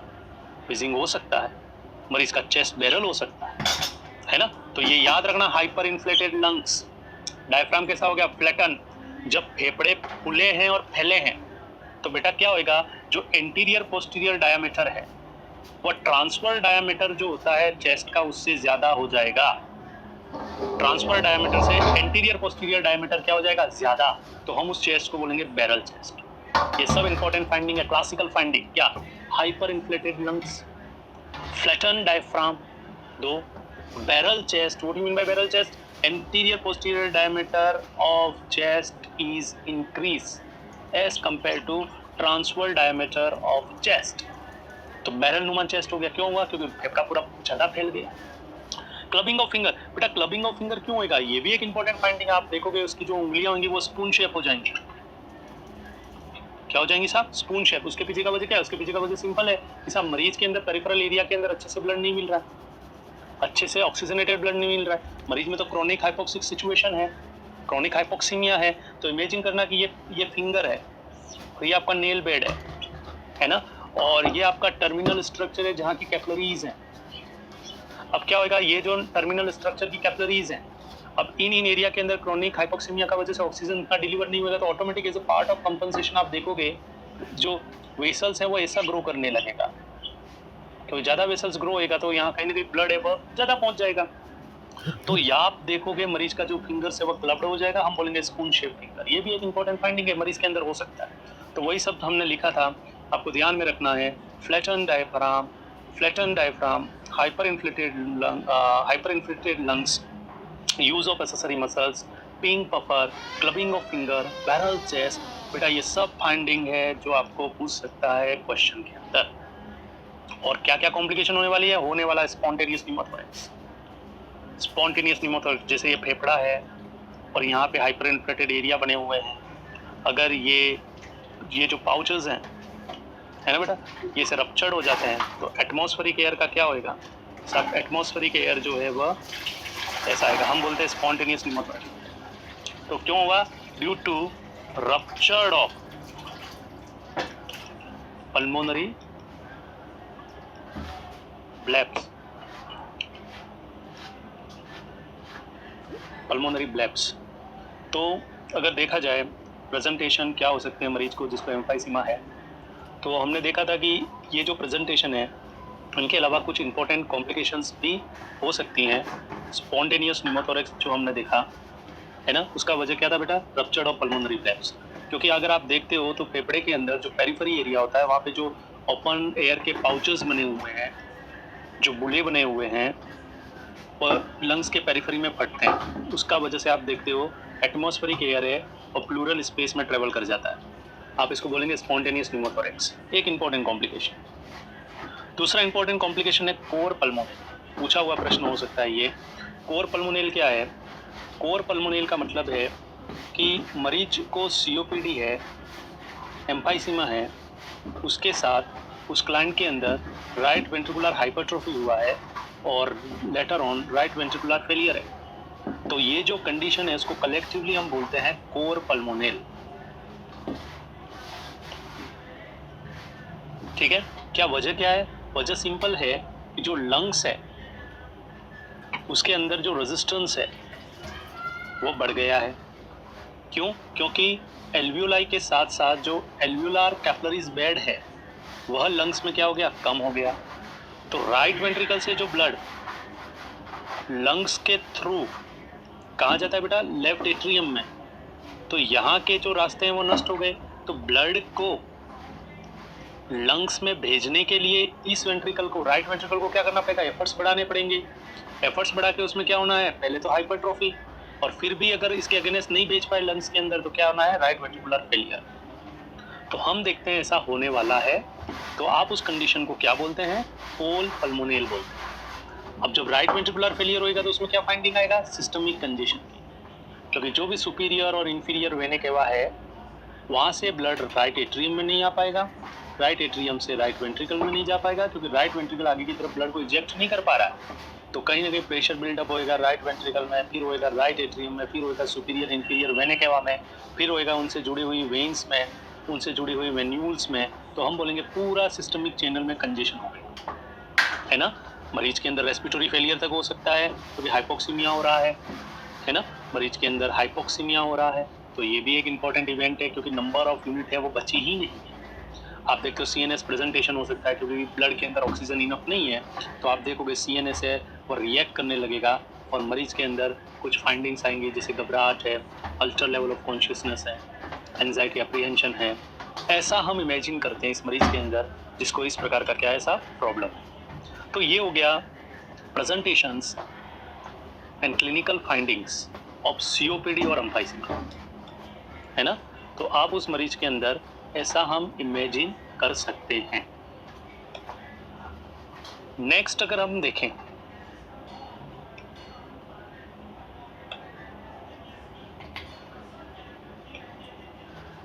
ये एक डायग्राम है, अगर आप इसको देखते हैं तो ये जो चेंजेस हैं वो ब्रोंकाई में हुए हैं। आप देखिएगा पहले हेल्दी ब्रोंकाई कैसे हुआ करता था, फिर मैंने कहा कि साहब ये हाइपरट्रोफी हो जाता है इस एरिया का, है ना। अंदर जो सिक्रीशंस हैं वो लॉर्ज होने लगते हैं, तो हमने देखा कि साहब नैरो हो गया, सिक्रीशन स्टिकी हो गए, अंदर लॉर्ज होने लग गए। अब आप देखोगे एयरवे है उसमें ऑब्स्ट्रक्शन होने लगा। आपने इसको क्या बोला बेटा, क्रोनिक ब्रोंकाइटिस। अभी एम्फाइसीमा में क्या हुआ, एम्फाइसीमा के अंदर ये जो नंबर ऑफ यूनिट्स हैं जिनको हम एल्व्यूलाई बोलते हैं, ये पूरा स्ट्रक्चर है वो बियॉन्ड टर्मिनल ब्रोंक्यूल्स है। अभी क्या होएगा, इधर अच्छे से जस्टिफाई नहीं हो रहा, लेकिन ये जो यूनिट्स हैं वो बस्ट होने लगेंगे। जैसे इमेजिन करो ये बस्ट होने लगेंगी तो ये तब्दील हो जाएंगी एक बड़े सिंगल पाउच में, बुले बोलेंगे जिसको आप, है ना। फिर उसके नीचे का स्ट्रक्चर एसोसिएट होएगा नहीं और कहीं ना कहीं जो डिफ्यूजन वेंटिलेशन है वो अफेक्ट होएगा। तो ऐसा हमने देखा क्रोनिक ब्रोंकाइटिस में, ब्रोंकियोक्टेसिस में और एम्फाइसीमा के अंदर। डायग्नोस्टिक इन्वेस्टिगेशन क्या हो सकते हैं सीओपीडी में। अब बच्चों इसके पहले हम डिस्कस करते हैं अस्थमा। तो यहाँ पे मैं बता देता हूँ आपको मैंने क्या पढ़ाया था अब तक। सीओपीडी क्या है, उसके टाइप्स क्या है, फिर मैंने क्रोनिक ब्रोंकाइटिस, फिर उसके रिस्क फैक्टर पढ़ाए, फिर उसके साइन और सिम्टम्स पढ़ाए, फिर ब्रोंकियोक्टेसिस उसके कॉजेस पढ़ाए, फिर उसके साइन और सिम्टम्स, एम्फाइसीमा उसके रिस्क फैक्टर और उसके साइन और सिम्टम्स, है ना। अब हम देखेंगे अस्थमा। अस्थमा उसकी टाइप, उसके अंदर साइन और सिम्टम्स, और फिर एक साथ सबका देखेंगे डायग्नोस्टिक इन्वेस्टिगेशन एंड मैनेजमेंट, इसका सीओपीडी का ऑब्लिक अस्थमा का। तो ऐसे हम पढ़ने वाले हैं, ठीक है। तो अभी हम क्या देखेंगे, अस्थमा क्या है, उसके टाइप क्या है, उसके कॉजेस क्या हैं, उसके अंदर प्रेजेंटेशन क्या होता है। और जैसे अस्थमा समाप्त होएगा तो फिर हम देखेंगे diagnostic investigation of COPD oblique asthma and management of COPD oblique asthma. ऐसा हमको डिस्कशन करना है। तो अभी 5 से 10 मिनट का ब्रेक देते हैं और उस ब्रेक के बाद हम अस्थमा से पोर्शन को चालू करते हैं।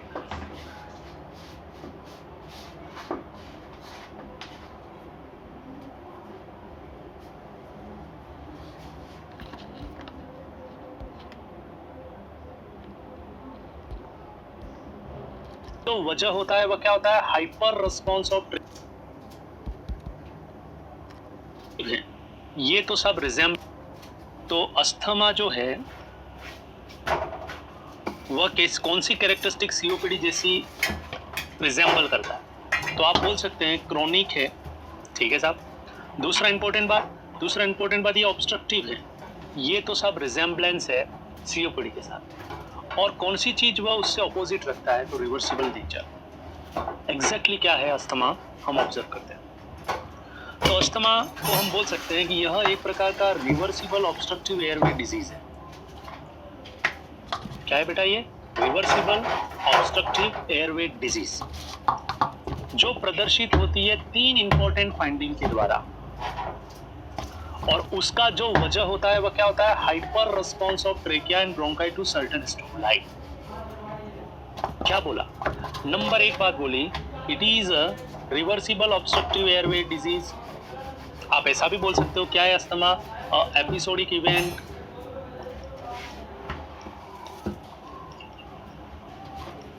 है ना। आप बोल सकते हैं एक एपिसोडिक इवेंट है, एक रिवर्सिबल ऑब्स्ट्रक्टिव एयरवे डिजीज है जो प्रदर्शित होती है 3 इंपॉर्टेंट फाइंडिंग के द्वारा।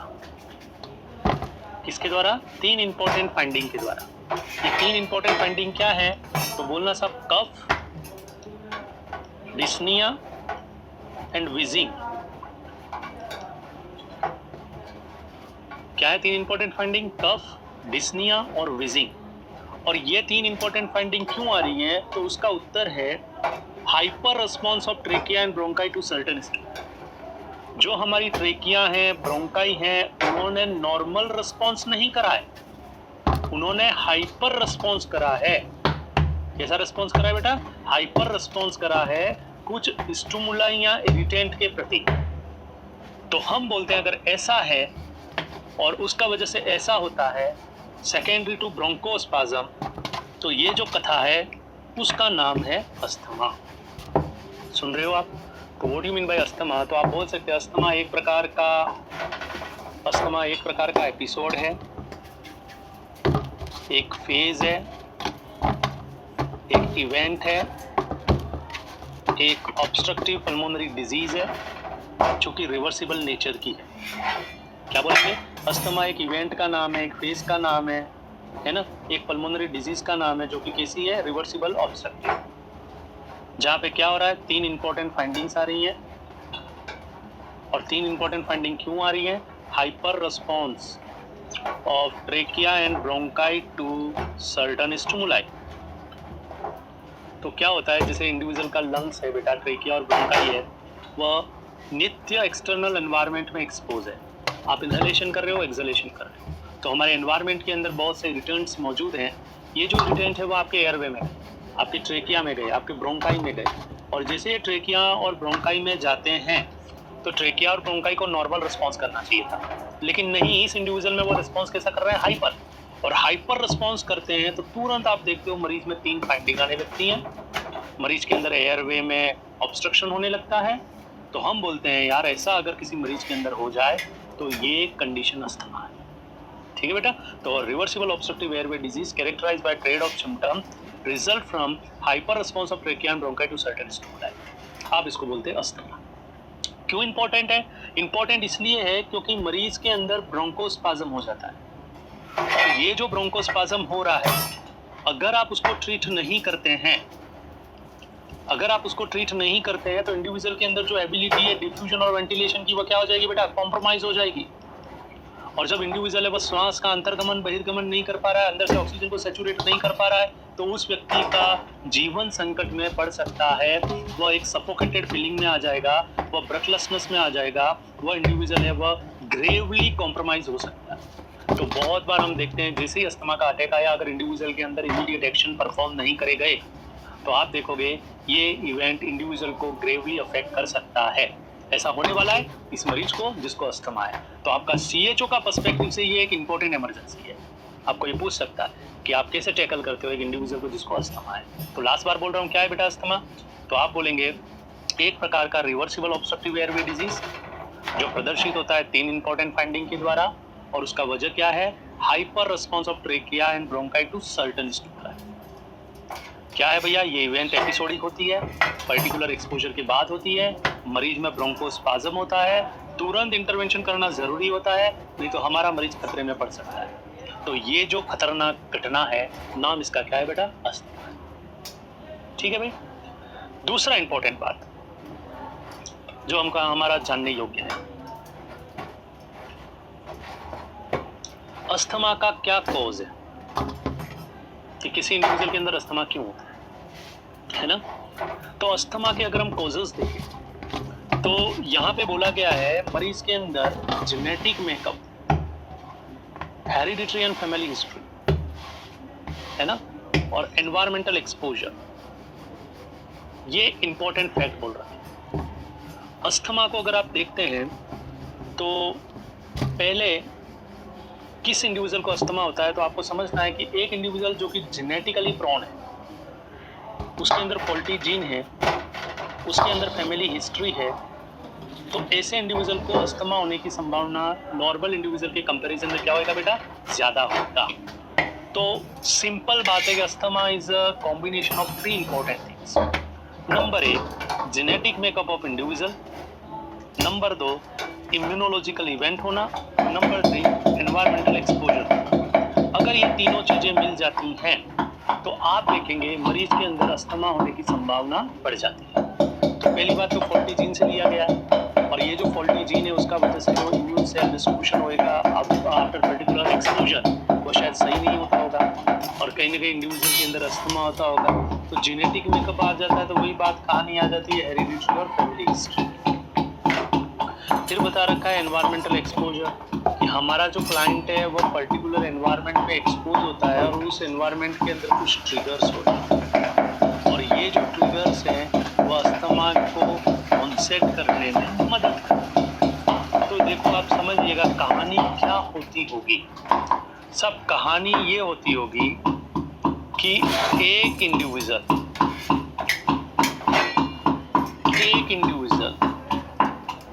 ठीक है, जो कि जेनेटिकली ससेप्टिबल है, जिसमें फॉल्टी जीन है, वह इंडिविजुअल एक्सपोज होता है किसमें बेटा, एनवायरनमेंट में,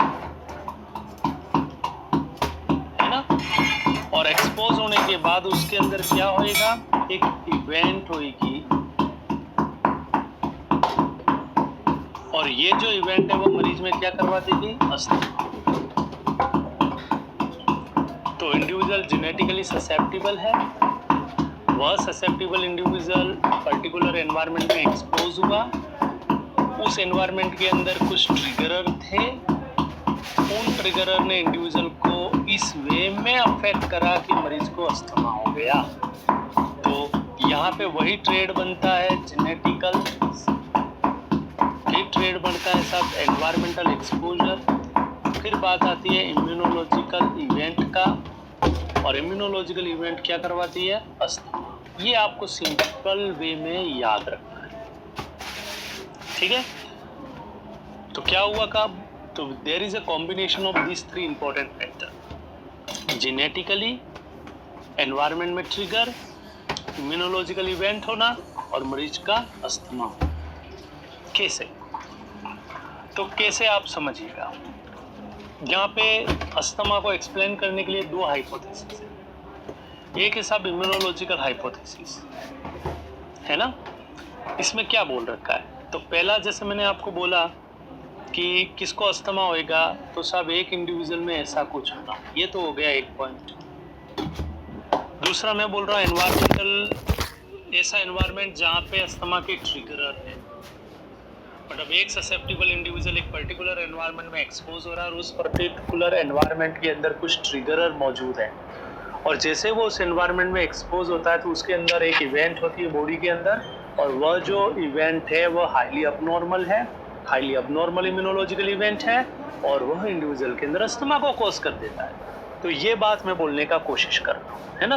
तो there has to be a combination of genetic makeup, environmental exposure give rise to a abnormal immunological reaction which once again lead asthma in individual. That's what you need to remember.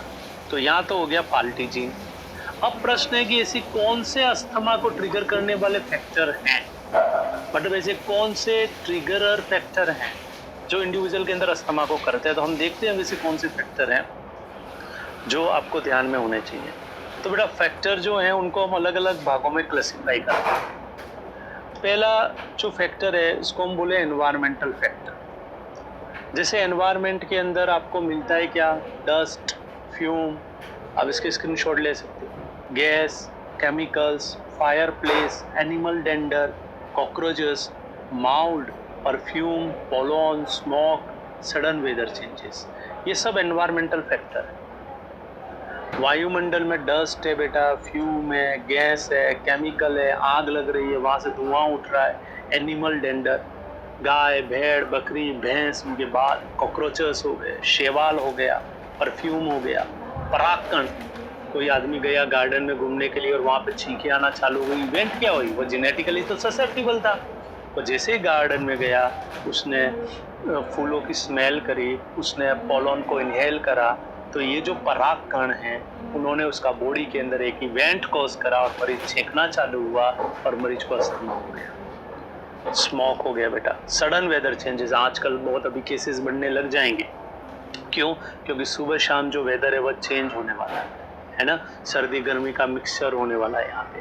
तो ऐसा अगर individual में है तो बेटा ये हो गए एनवायरमेंटल फैक्टर जो अस्थमा को ट्रिगर कर सकते हैं उस मरीज के अंदर जो कि जेनेटिकली ससेप्टिबल है ना। तो ये प्योर आपको याद रखना। एनवायरमेंटल फैक्टर के अलावा क्या हो सकता है? तो अलावा वाली चीजें भी इंपॉर्टेंट है जिसमें कुछ फिजियोलॉजिकल फैक्टर बता रखे हैं। जैसे एक मरीज को GERD है, गैस्ट्रोइसोफेजल रिफ्लक्स डिजीज, कोई इंडिविजुअल को साइनोसाइटिस है, किसी को स्ट्रेस है, किसी को वायरल इन्फेक्शन है URTI, कोई को हार्मोनल चेंजेस है। तो हम देखते हैं बेटा GERD है, साइनोसाइटिस है, स्ट्रेस ले रहा है, वायरल इन्फेक्शन है, URTI है, हार्मोनल चेंजेस हैं, ये सब फिजियोलॉजिकल फैक्टर मानेंगे, ये कोई एलर्जेंस नहीं है। लेकिन हमने देखा कि ऐसे इंडिविजुअल में भी अस्थमा हो जाता है। क्या है साहब? तो इसके अंदर नॉन इम्यूनोलॉजिकल इवेंट का एंगेजमेंट है। किसका एंगेजमेंट है? Non immunological. जैसे ये एनवायरमेंटल वाले में तो इम्यूनोलॉजिकल, और यहाँ पे हम देखते कुछ नॉन इम्यूनोलॉजिकल बातें आएंगी जैसे मैं बताता हूँ। तो इसको भी, इन फिजियोलॉजिकल स्टेट्स को भी अस्थमा को ट्रिगर करने वाले फैक्टर में क्लासिफाई कर रखा है।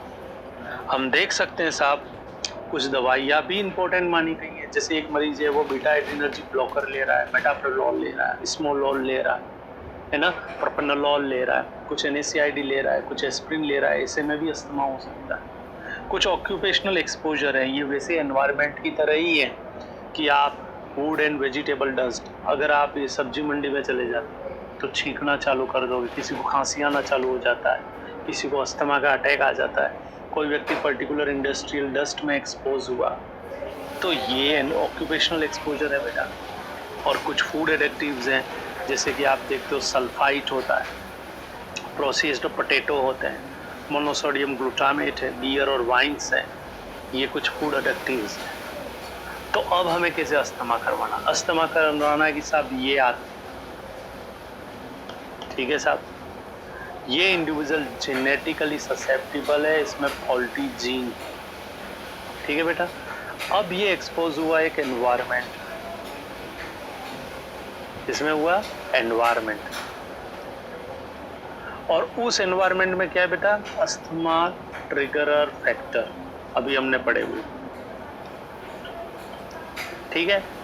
जैसे ही वो फैक्टर उसका बॉडी में गए, कांटेक्ट में आए, मरीज हो गया सिम्टोमेटिक, मरीज में हो गया ब्रोंकोस्पाज्म, मरीज को हो गया अस्थमा। ये कथा है साहब। तो आपको याद रखना है ये अस्थमा को ट्रिगर करने वाले फैक्टर हैं।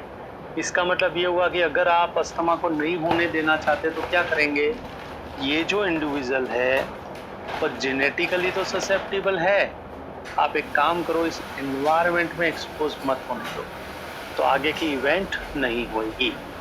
तो याद रखिएगा, जेनेटिक, एनवायरनमेंट और इम्यूनोलॉजिकल इवेंट का कॉम्बिनेशन होना मरीज के अंदर अस्थमा को लीड करता है। अब कैसे होता है? तो जैसे मैं समझाने के लिए बोल रहा हूँ कि मरीज में ये इवेंट कैसे होती है, ठीक है। जैसे मैं आपको बताता हूँ, एक टाइप का अस्थमा होता है जिसको हम एलर्जिक अस्थमा बोलते हैं, इम्यूनोलॉजिकल अस्थमा बोलते हैं, है ना। क्या होता होगा? जैसे मैंने कहा ये जेनेटिक ससेप्टिबल इंडिविजुअल है, वो बेटा कहाँ पे एक्सपोज हुआ? एक एनवायरनमेंट में, है ना, जहाँ पे क्या है? अस्थमा ट्रिगरर। तो उस एनवायरनमेंट में बेसिकली है क्या? एंटीजन। जैसे ये आदमी इस एनवायरनमेंट में एक्सपोज हुआ जहाँ पे अस्थमा को ट्रिगर करने वाले फैक्टर हैं, कुछ एंटीजन है, एक्सपोज हुआ उसमें। एक्सपोज होने के तुरंत बाद क्या होगा बेटा? Immune response. अब इस व्यक्ति में जो इम्यून रिस्पॉन्स होता है वो कौन सा होता है? IgE mediated.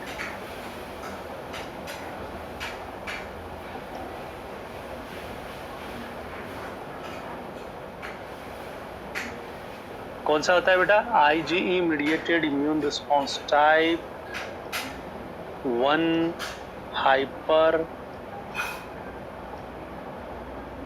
Sensitivity reaction.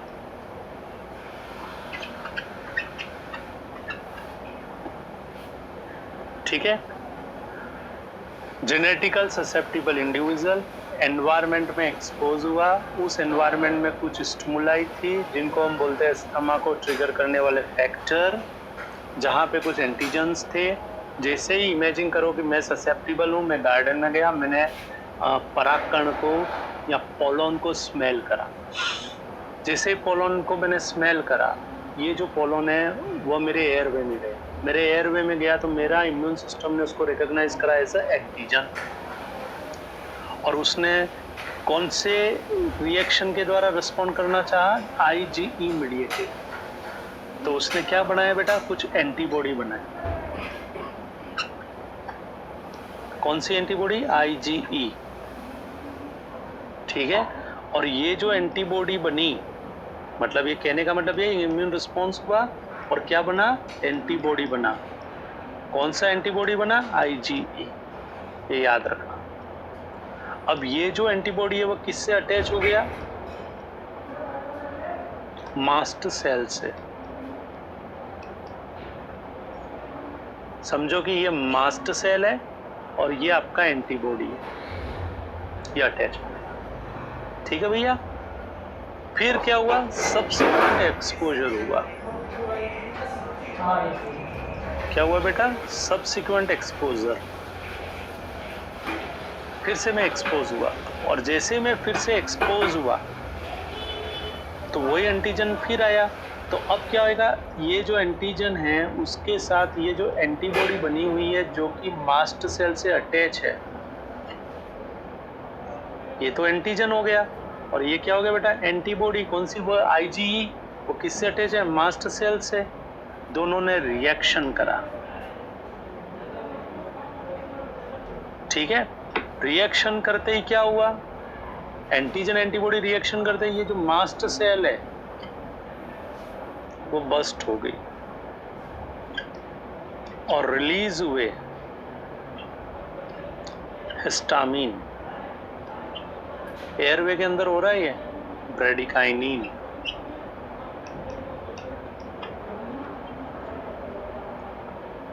Prostaglandin.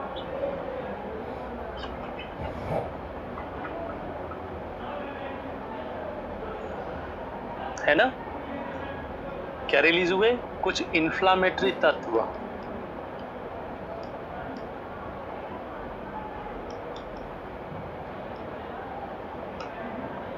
और उन्होंने क्या करा?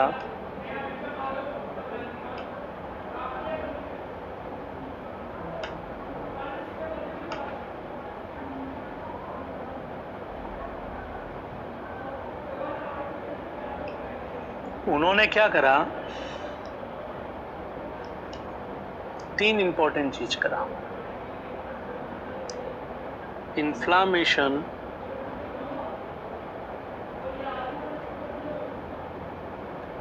Of airway, mucus membrane, increase production of mucus, smooth muscle,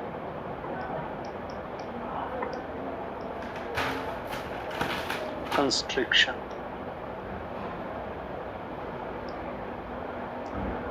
मतलब ये आपका एयरवे था ऐसा, उसमें अब क्या हो गया? ऐसा। और इधर क्या बढ़ गया? म्यूकस। अब आप इमेजिन करो आप कैसे सांस लोगे।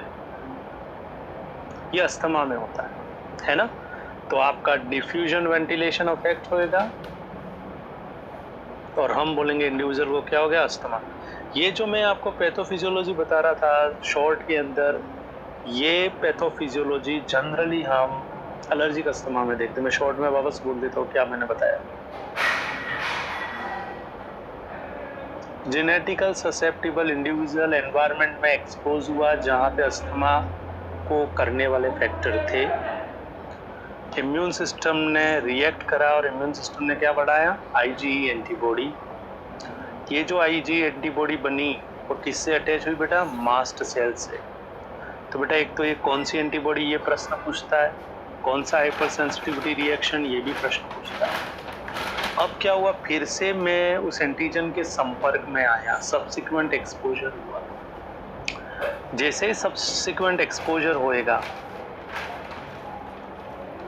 है ना, तो आप देखोगे एंटीजन एंटीबॉडी रिएक्शन, जो मास्ट सेल थी वो फट गई और उससे निकले क्या, कुछ तत्व जैसे हिस्टामिन, ब्रेडिकाइनिन, प्रोस्टाग्लैंडिन, है ना।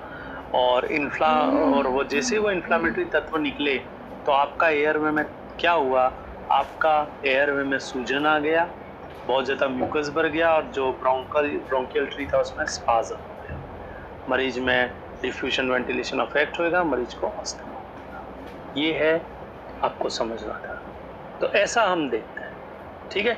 तो अस्थमा में क्या होता है, जेनेटिक, एनवायरमेंटल और इम्यूनोलॉजिकल का कॉम्बिनेशन, याद रखिए। शॉर्ट है, शॉर्ट में पढ़ा रहा हूं मैं। फिर आता है साहब, ठीक है, ये हमने देख लिया कि अस्थमा क्या है। नंबर 2 हमने देखा कि अस्थमा का कॉज क्या हो सकता है, तो जेनेटिक मेकअप, एनवायरमेंटल एक्सपोजर और इम्यूनोलॉजिकल इवेंट, इन तीनों का कॉम्बिनेशन, याद रखिएगा, है ना। ऐसा हमने होना। अब आता है बात टाइप ऑफ अस्थमा। देखो टाइप ऑफ अस्थमा को अगर हम देखें तो 2 टाइप में हम ब्रॉडली क्लासिफाई करते हैं, है ना। पहला तो आप देखते हो एक्सट्रिंसिक और दूसरा हम बोलते हैं इंट्रिंसिक। चलो हम जल्दी से उसी में फिनिश कर लेते हैं।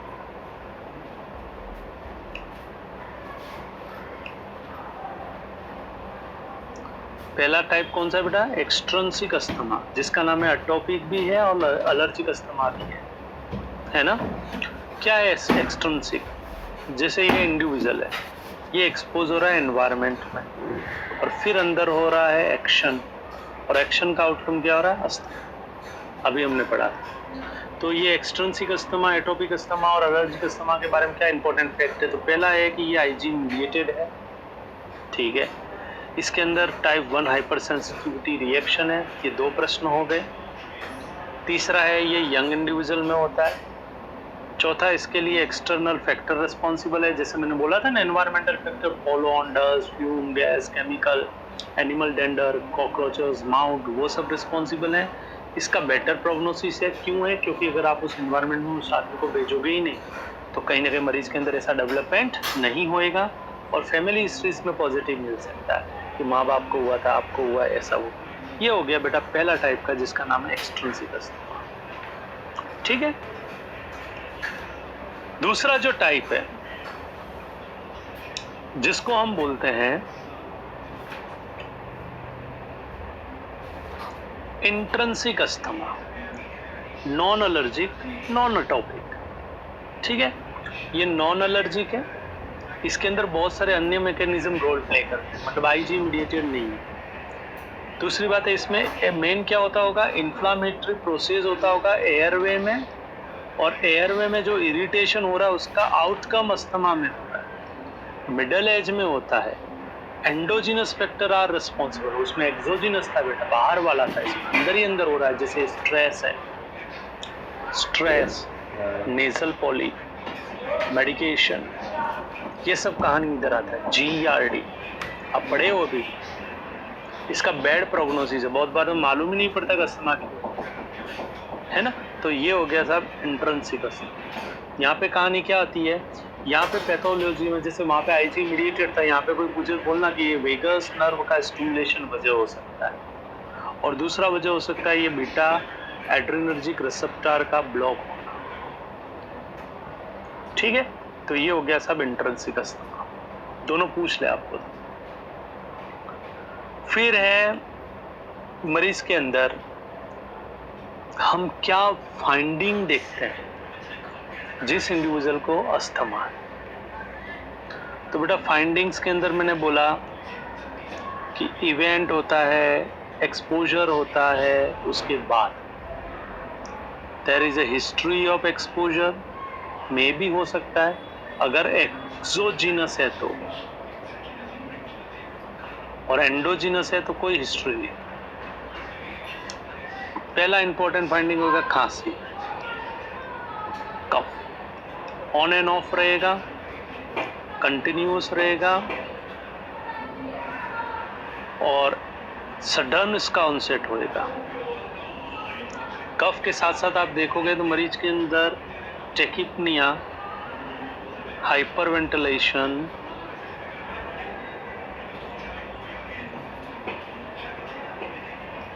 शॉर्टनेस ऑफ ब्रेथ होने लगेगा। उससे अगर काम नहीं होएगा तो ऑर्थोपनिया होने लगेगा, क्योंकि आपका जो एयरवे है उसमें क्या हो गया बेटा, स्पाज्म हो गया। तो मैंने कहा कि अस्थमा में क्या होता था, क्लासिकल अस्थमा में देखे तो मरीज है उसमें अचानक फाइंडिंग आना चालू होती है, उसमें खांसी होना चालू हो जाता है। खांसी ऑन एंड ऑफ होता है, कंटिन्यूस होता है, सडन होता है, आफ्टर पर्टिकुलर एक्सपोजर हो सकता है एक्सोजिनस में, और बिना एक्सपोजर हो सकता है एंडोजिनस में। खांसी के अलावा उसमें श्वास की गति बढ़ती है, श्वास के एफर्ट्स बढ़ते हैं, तो हम बोलते हैं कि साहब उसके अंदर डिस्निया हो रहा है, और एफर्ट के साथ साथ उसकी जो पोस्चर है वो चेंज हो जाती है, उसमें एयर हंगर दिखती है। क्यों? क्योंकि बेटा ब्रोंकियल ट्री में सूजन भी हो गया, स्पाज्म भी हो गया, श्वास का अंतर्गमन बहिर्गमन प्रभावित हो गया। जब आप उसका रेस्पिरेशन इस समय पे देखते हो तो आप ताज्जुब करोगे, आप देखोगे मरीज है वह ट्राइपॉड पोजीशन को अज्यूम करा हुआ, ट्राइपॉड पोजीशन, स्क्वेटिंग पोजीशन में है, आगे की तरफ झुका हुआ है, एयर हंगर हमको दिख रहा है ना, और येन केन प्रकारेण वो ऑक्सीजन को सैचुरेट करने का कोशिश कर रहा है, ऐसा हमको प्रतीत होता है। हम देख सकते हैं ये सब। हम देखते हैं मरीज के अंदर विजिंग सुनाई देती है, आपको अस्कल्टेट करने का भी इवन जरूरत नहीं है, आप उसके बगल में खड़े हो तो आपको लगता है कि साहब विजिंग, ऐसा लगता है कि नैरो स्पेस से हवा का अंतर्गमन बहिर्गमन होता है। ये हम चीज देख सकते हैं मरीज के अंदर। मरीज में देखा जाए और तो चेस्ट कंजेशन होएगा, एयर हंगर हमको दिख रहा है, मरीज में एंजाइटी, एप्रीहेंशन होएगा, मरीज में घबराहट होने लगेगा, मरीज पेल, पालर, साइनोटिक हो जाएगा, कोल्ड क्लेमी हो जाएगा। इंडिविजुअल में अगर जल्दी से आप रेस्क्यू नहीं करोगे तो सीएनएस फर्दर डिटोरिएट होएगा, मरीज में कंफ्यूजन, डिसोरिएंटेशन, ड्राउजीनेस, ये सीन चालू होने लगेगा। मरीज में विजिंग हो रहा है, मरीज में क्रैकल भी सुनाई दे सकता है ना। तो ऐसा हम उस मरीज के अंदर देखते हैं जिसको अस्थमा है। तो ये हो गया बेटा फाइंडिंग क्या हो सकता है। क्लासिकल फाइंडिंग वो 3 बोली थी मैंने, कफ, डिस्निया, विजिंग, और चौथा देखें तो चेस्ट कंजेशन। ये क्लासिकल फाइंडिंग है अस्थमा की जो हम एक्सपेक्ट करते हैं, है ना। तो ये हो गया फाइंडिंग। मैं एक बार और जल्दी से रिपीट कर देता हूँ कि अस्थमा में हम क्या देखते हैं। तो खांसी होएगा, ऑन एंड ऑफ होएगा, कंटिन्यूस होएगा, सडन होएगा, आफ्टर एक्सपोजर होएगा। खांसी के साथ साथ अगर देखें तो डिस्निया और ऑर्थोपनिया मरीज में देखते हैं। मरीज में विजिंग होएगा, मरीज में चेस्ट में कंजेशन होएगा, मरीज अपने पोस्चर को अल्टर कर सकता है, मरीज में एयर हंगर दिखेगा, मरीज में एयर हंगर के अलावा अगर देखें तो हाइपरवेंटिलेशन मिलेगा, टैकीकार्डिया मिलेगा। आप देखोगे मरीज जब वो एफर्ट्स लगाता हुआ लग रहा है हमें, है ना।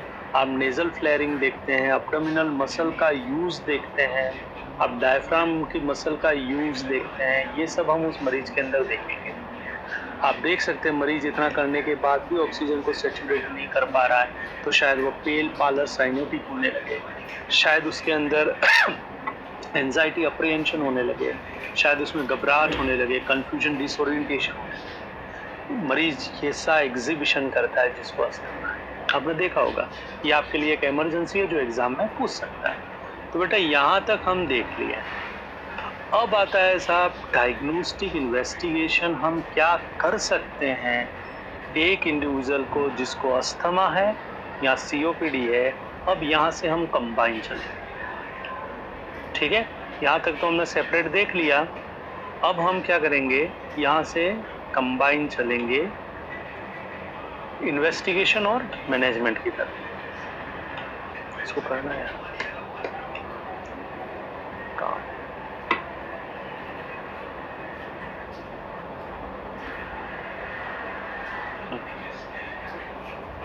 इसको ऐसे करना, ठीक है। एंड अस्थमा,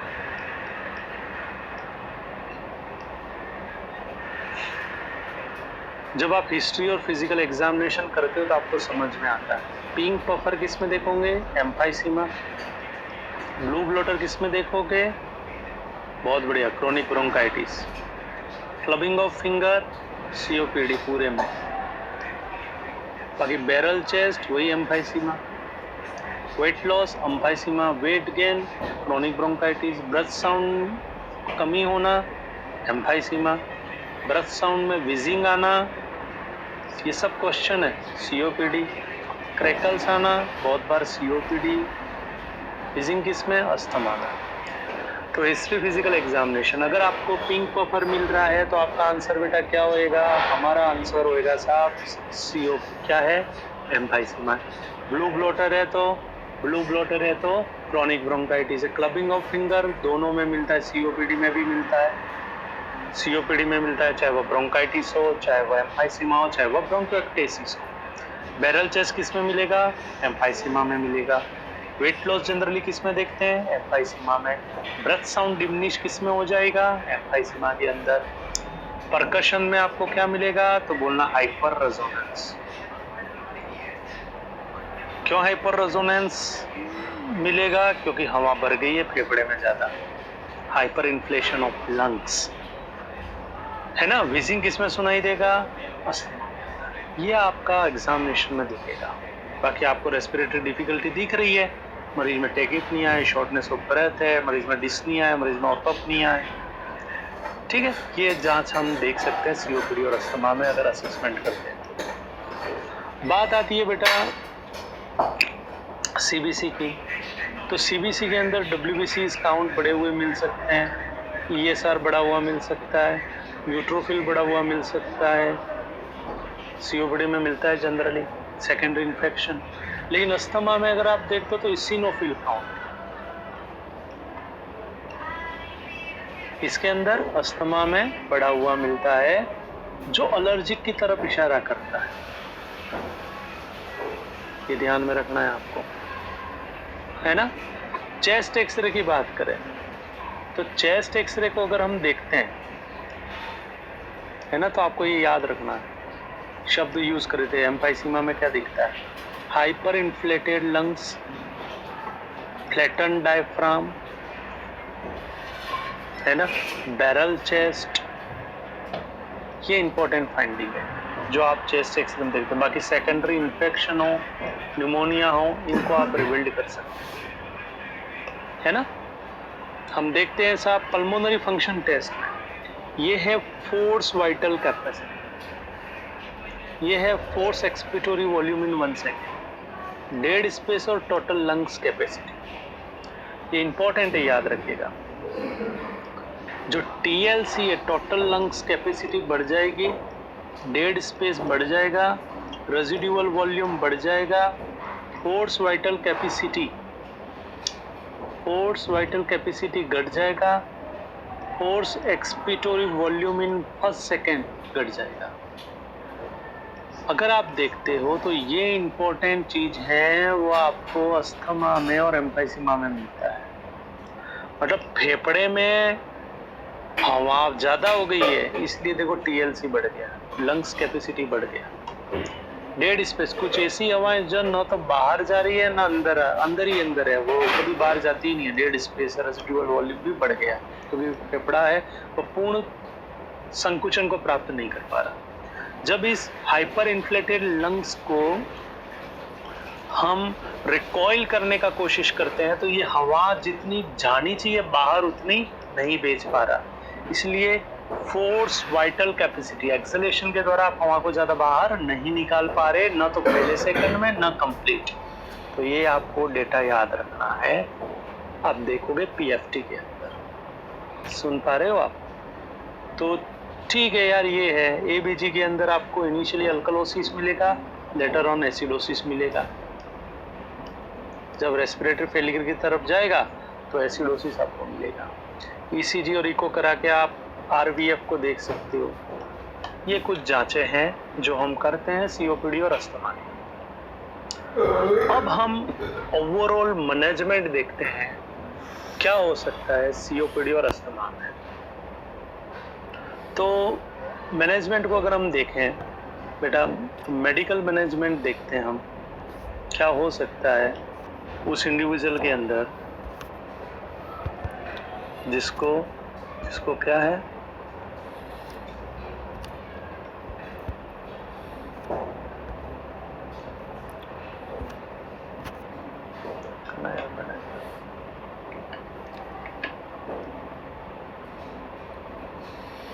आगे चलो और आगे दबाइए वाला काम इधर लिया, बस इधर 45 ठीक है। मैनेजमेंट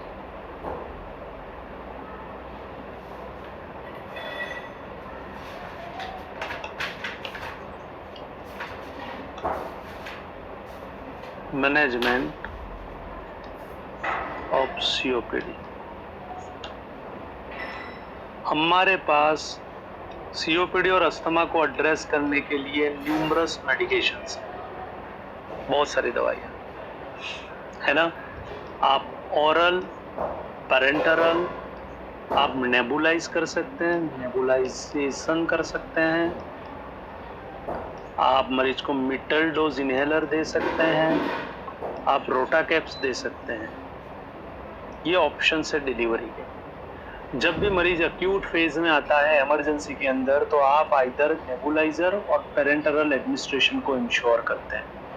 जब मरीज है उसको भविष्य में ऐसा होने का संभावना भी रहता है, आपको लगता है कि इसको कभी भी अटैक आ सकता है, तो हम उसको एमडीआई और रोटाकैप्स देने का बात करते हैं। तो we have got numerous preparation available that can be utilized to treat asthma and COPD. हमारा ऑब्जेक्टिव क्या है?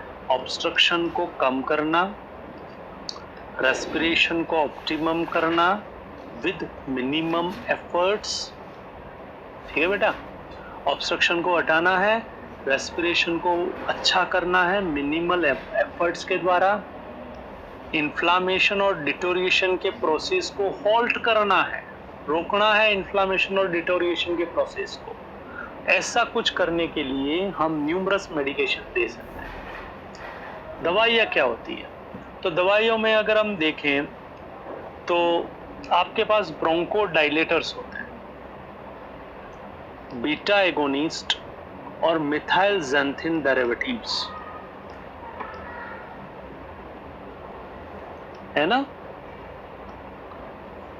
ब्रोंकोडाइलेटर्स हैं जो हम यूज करते हैं, beta agonist, beta 2 agonist, short acting beta agonist and long acting beta agonist, साबालाबा, हम इनको यूज करते हैं। कुछ मिथाइल ज़ैंथिन डेरिवेटिव्स होते हैं, उनको भी हम यूज करते हैं। तो इससे क्या होएगा? ब्रोंकोडाइलेशन। जैसे मैं बताता हूँ, यहाँ पे हम चार्ट के द्वारा देख लेते जल्दी से। ये ब्रोंकोडाइलेटर हैं, अगर आप देखते हो तो बीटा 2 रिसेप्टर पे एक्ट करते हैं, हम इनको बोलते हैं बीटा एगोनिस्ट, है ना। जैसे सालब्यूटामोल है, थर्ब्यूटैलिन है, सालमेट्रोल है, फोमेट्रोल है, ये सब क्या है बेटा? ये सब ब्रोंकोडाइलेटर है जो बीटा एगोनिस्ट पे काम करता है। आपने सुना होगा सबसे कॉमन नाम एस्थलीन, है ना। आप सुने होंगे लिवोलिन। अब अच्छी बात यह है कि ये जो प्रिपरेशन है उनके ओरल प्रिपरेशन भी है, नेबुलाइज भी कर सकते हो आप, आपके पास एमडीआई भी है, आपके पास रोटाकैप्स भी हैं, हम ये देते हैं। और इससे ब्रोंकोडाइलेशन होएगा। आप अस्थमा में भी दे सकते हैं, एम्फाइसीमा में भी देख सकते हैं, क्रोनिक ब्रोंकाइटिस में भी दे सकते हैं। अगर आप इसके अलावा दूसरे ग्रुप में जाते हैं तो मिथाइल सैंथिन डेरिवेटिव्स है जिसमें पूरी फाइलिन आती है। जैसे आप सुने होंगे डेरिफ्लिन, अमाइनोफाइलिन, थियोफाइलिन, इथोफाइलिन, है ना, डॉक्सोलिन, ये सब के सब दवाइयाँ यहाँ पे आती हैं। बस यहाँ पे ये ध्यान में रखना है हार्ट रेट, कार्डियक मॉनिटरिंग। तो जैसे हम देखते हैं अमाइनोफाइलिन, थियोफाइलिन हुआ, अमाइनोफाइलिन हुआ, है ना, आप देखते हो डॉक्सोफाइलिन हुआ, इथोफाइलिन हुआ, डेरिफ्लिन हुआ, ये भी ब्रोंकोडाइलेशन को कॉज करता था, आप इसको भी दे सकते हैं। सिक्रीशन को कम करना है ना, तो हम उस मरीज में एंटीकोलिनर्जिक मेडिसिन देते हैं। जैसे आप देखते हो इप्राट्रोपियम हुआ, टियोट्रोपियम ब्रोमाइड हुआ, आपने सुने होंगे कॉमन नाम इप्रावेंट, है ना, तो ये भी हम देते हैं जिससे सिक्रीशन कम होएगा, मरीज के अंदर एंटीकोलिनर्जिक इफेक्ट्स होएगा। कौन सा होएगा बेटा? एंटीकोलिनर्जिक, और स्मूथ मसल रिलैक्स भी होएगा। तो इनके भी प्रिपरेशन नेबुलाइजर में और एमडीआई में अवेलेबल है, रोटागेप्स में भी अवेलेबल है। तो हमारे लिए जब भी client COPD, emphysema, chronic bronchitis का आता है तो हमको इंस्टेंटली उस मरीज के अंदर ब्रोंकोडाइलेटर देने चाहिए, हम उस मरीज के अंदर एंटीकोलिनर्जिक देंगे, है ना। तो बीटा एगोनिस्ट हुआ, एंटीकोलिनर्जिक हुआ, ये हम रखते हैं। कुछ इंडिविजुअल ऐसे होते हैं जहाँ पे हमको लॉन्ग टर्म एडमिनिस्ट्रेशन इन चीज़ों का भी इंश्योर करना होता है। तो ये पहला ग्रुप ऑफ मेडिसिन है जो हम यूज करते हैं। दूसरा मेडिसिन है बेटा कॉर्टिकोस्टेरॉइड। क्या है बच्चे? कॉर्टिकोस्टेरॉइड। कॉर्टिकोस्टेरॉइड अगर हम देखें तो इस हमारा लॉजिक क्या इधर, तो सीधा बात है बच्चे, हम इन्फ्लामेशन को कम करना चाहते हैं एयरवे में। मैंने बोला था क्रॉनिक ब्रोंकाइटिस में भी इन्फ्लामेशन हुआ था, एम्फाइसीमा के अंदर इन्फ्लामेटरी इवेंट्स हुई है, इसका वजह से एल्वेओलाई डैमेज हो रही थी, है ना, अस्थमा में भी इन्फ्लामेशन हुआ था। तो एक तो आप इन्फ्लामेशन को कम करना चाह रहे हो, और एक आप जो भी प्रोटीएज, हिस्टामिन रिलीज हो रहे हैं जो इन्फ्लामेशन को कॉज कर रहे हो, उस इम्यूनोलॉजिकल इवेंट के रिस्पॉन्स को भी डिमिनिश करना चाह रहे हो, तो हम उस मरीज में कॉर्टिकोस्टेरॉइड देंगे। क्या देंगे बेटा? उसमें कॉर्टिकोस्टेरॉइड देंगे। तो दो फायदे हैं, इन्फ्लामेशन कम हो रहा है और इम्यूनो सप्रेशन हो रहा है। तो ये हमारे लिए एक इम्पोर्टेंट मेडिसिन हो सकता है। इसके भी प्रिपरेशन हमारे पास ओरल है, इसके भी प्रिपरेशन पेरेंटरल है, और इसके भी प्रिपरेशन है जो एमडीआई रोटाकेप्स में हम यूज करते हैं। जैसे आप हाइड्रोकोर्टिसोन एपोरलिन सबसे कॉमन यूज होता है, इंस्टेंटली आप एडमिनिस्ट्रेट कर सकते हैं मरीज के अंदर 100 mg 200 mg IV स्टेट।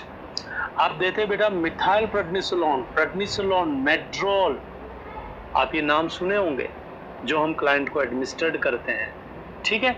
और इनहेलेशन करने का है तो हमारे पास है साहब, इनहेलेशन के अंदर फ्लूटिकासोन हुआ, है ना, बुडेनोसाइड हुआ, बेक्लामिथाजोन हुआ।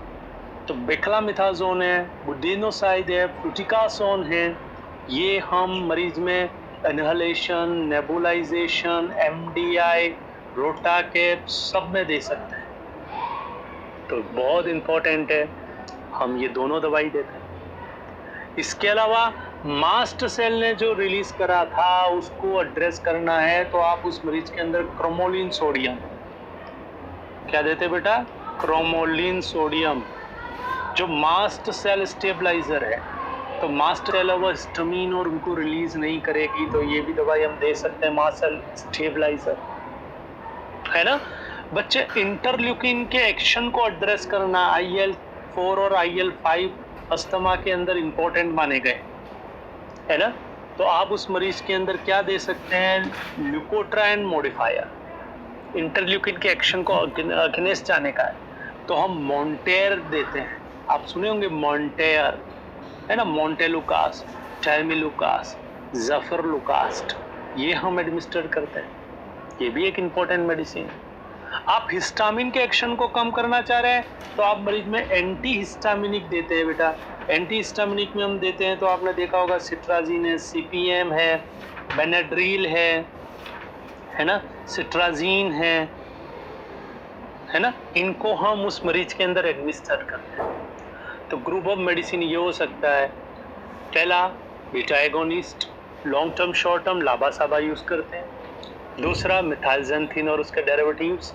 तीसरा एंटीकोलिनर्जिक सब्सटेंस। चौथा कोर्टिकोस्टेरॉइड स्टेरॉइड्स। पांचवा मास्ट सेल स्टेबलाइजर। छठा हम बोल सकते हैं ल्यूकोट्राइन मॉडिफायर। सातवां एंटीहिस्टामिनिक, है ना। हम मरीज के अंदर सेकेंडरी इन्फेक्शन के लिए एंटीबायोटिक्स भी दे सकते हैं। क्या दे सकते हैं? एंटीबायोटिक्स। ये हमारा मैनेजमेंट हो सकता है एक मरीज को जिसको सीओपीडी है, जिसको एम्फाइसीमा है, जिसको क्रोनिक ब्रोंकाइटिस है।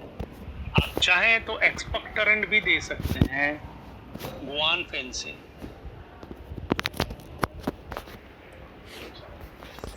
ठीक है। हम चाहे तो म्यूकोलाइटिक दे सकते हैं, एसिटाइलसिस्टीन। हम म्यूकोलाइटिक भी दे सकते हैं। तो these are the medication that can use to address COPD as well as asthma। ठीक है।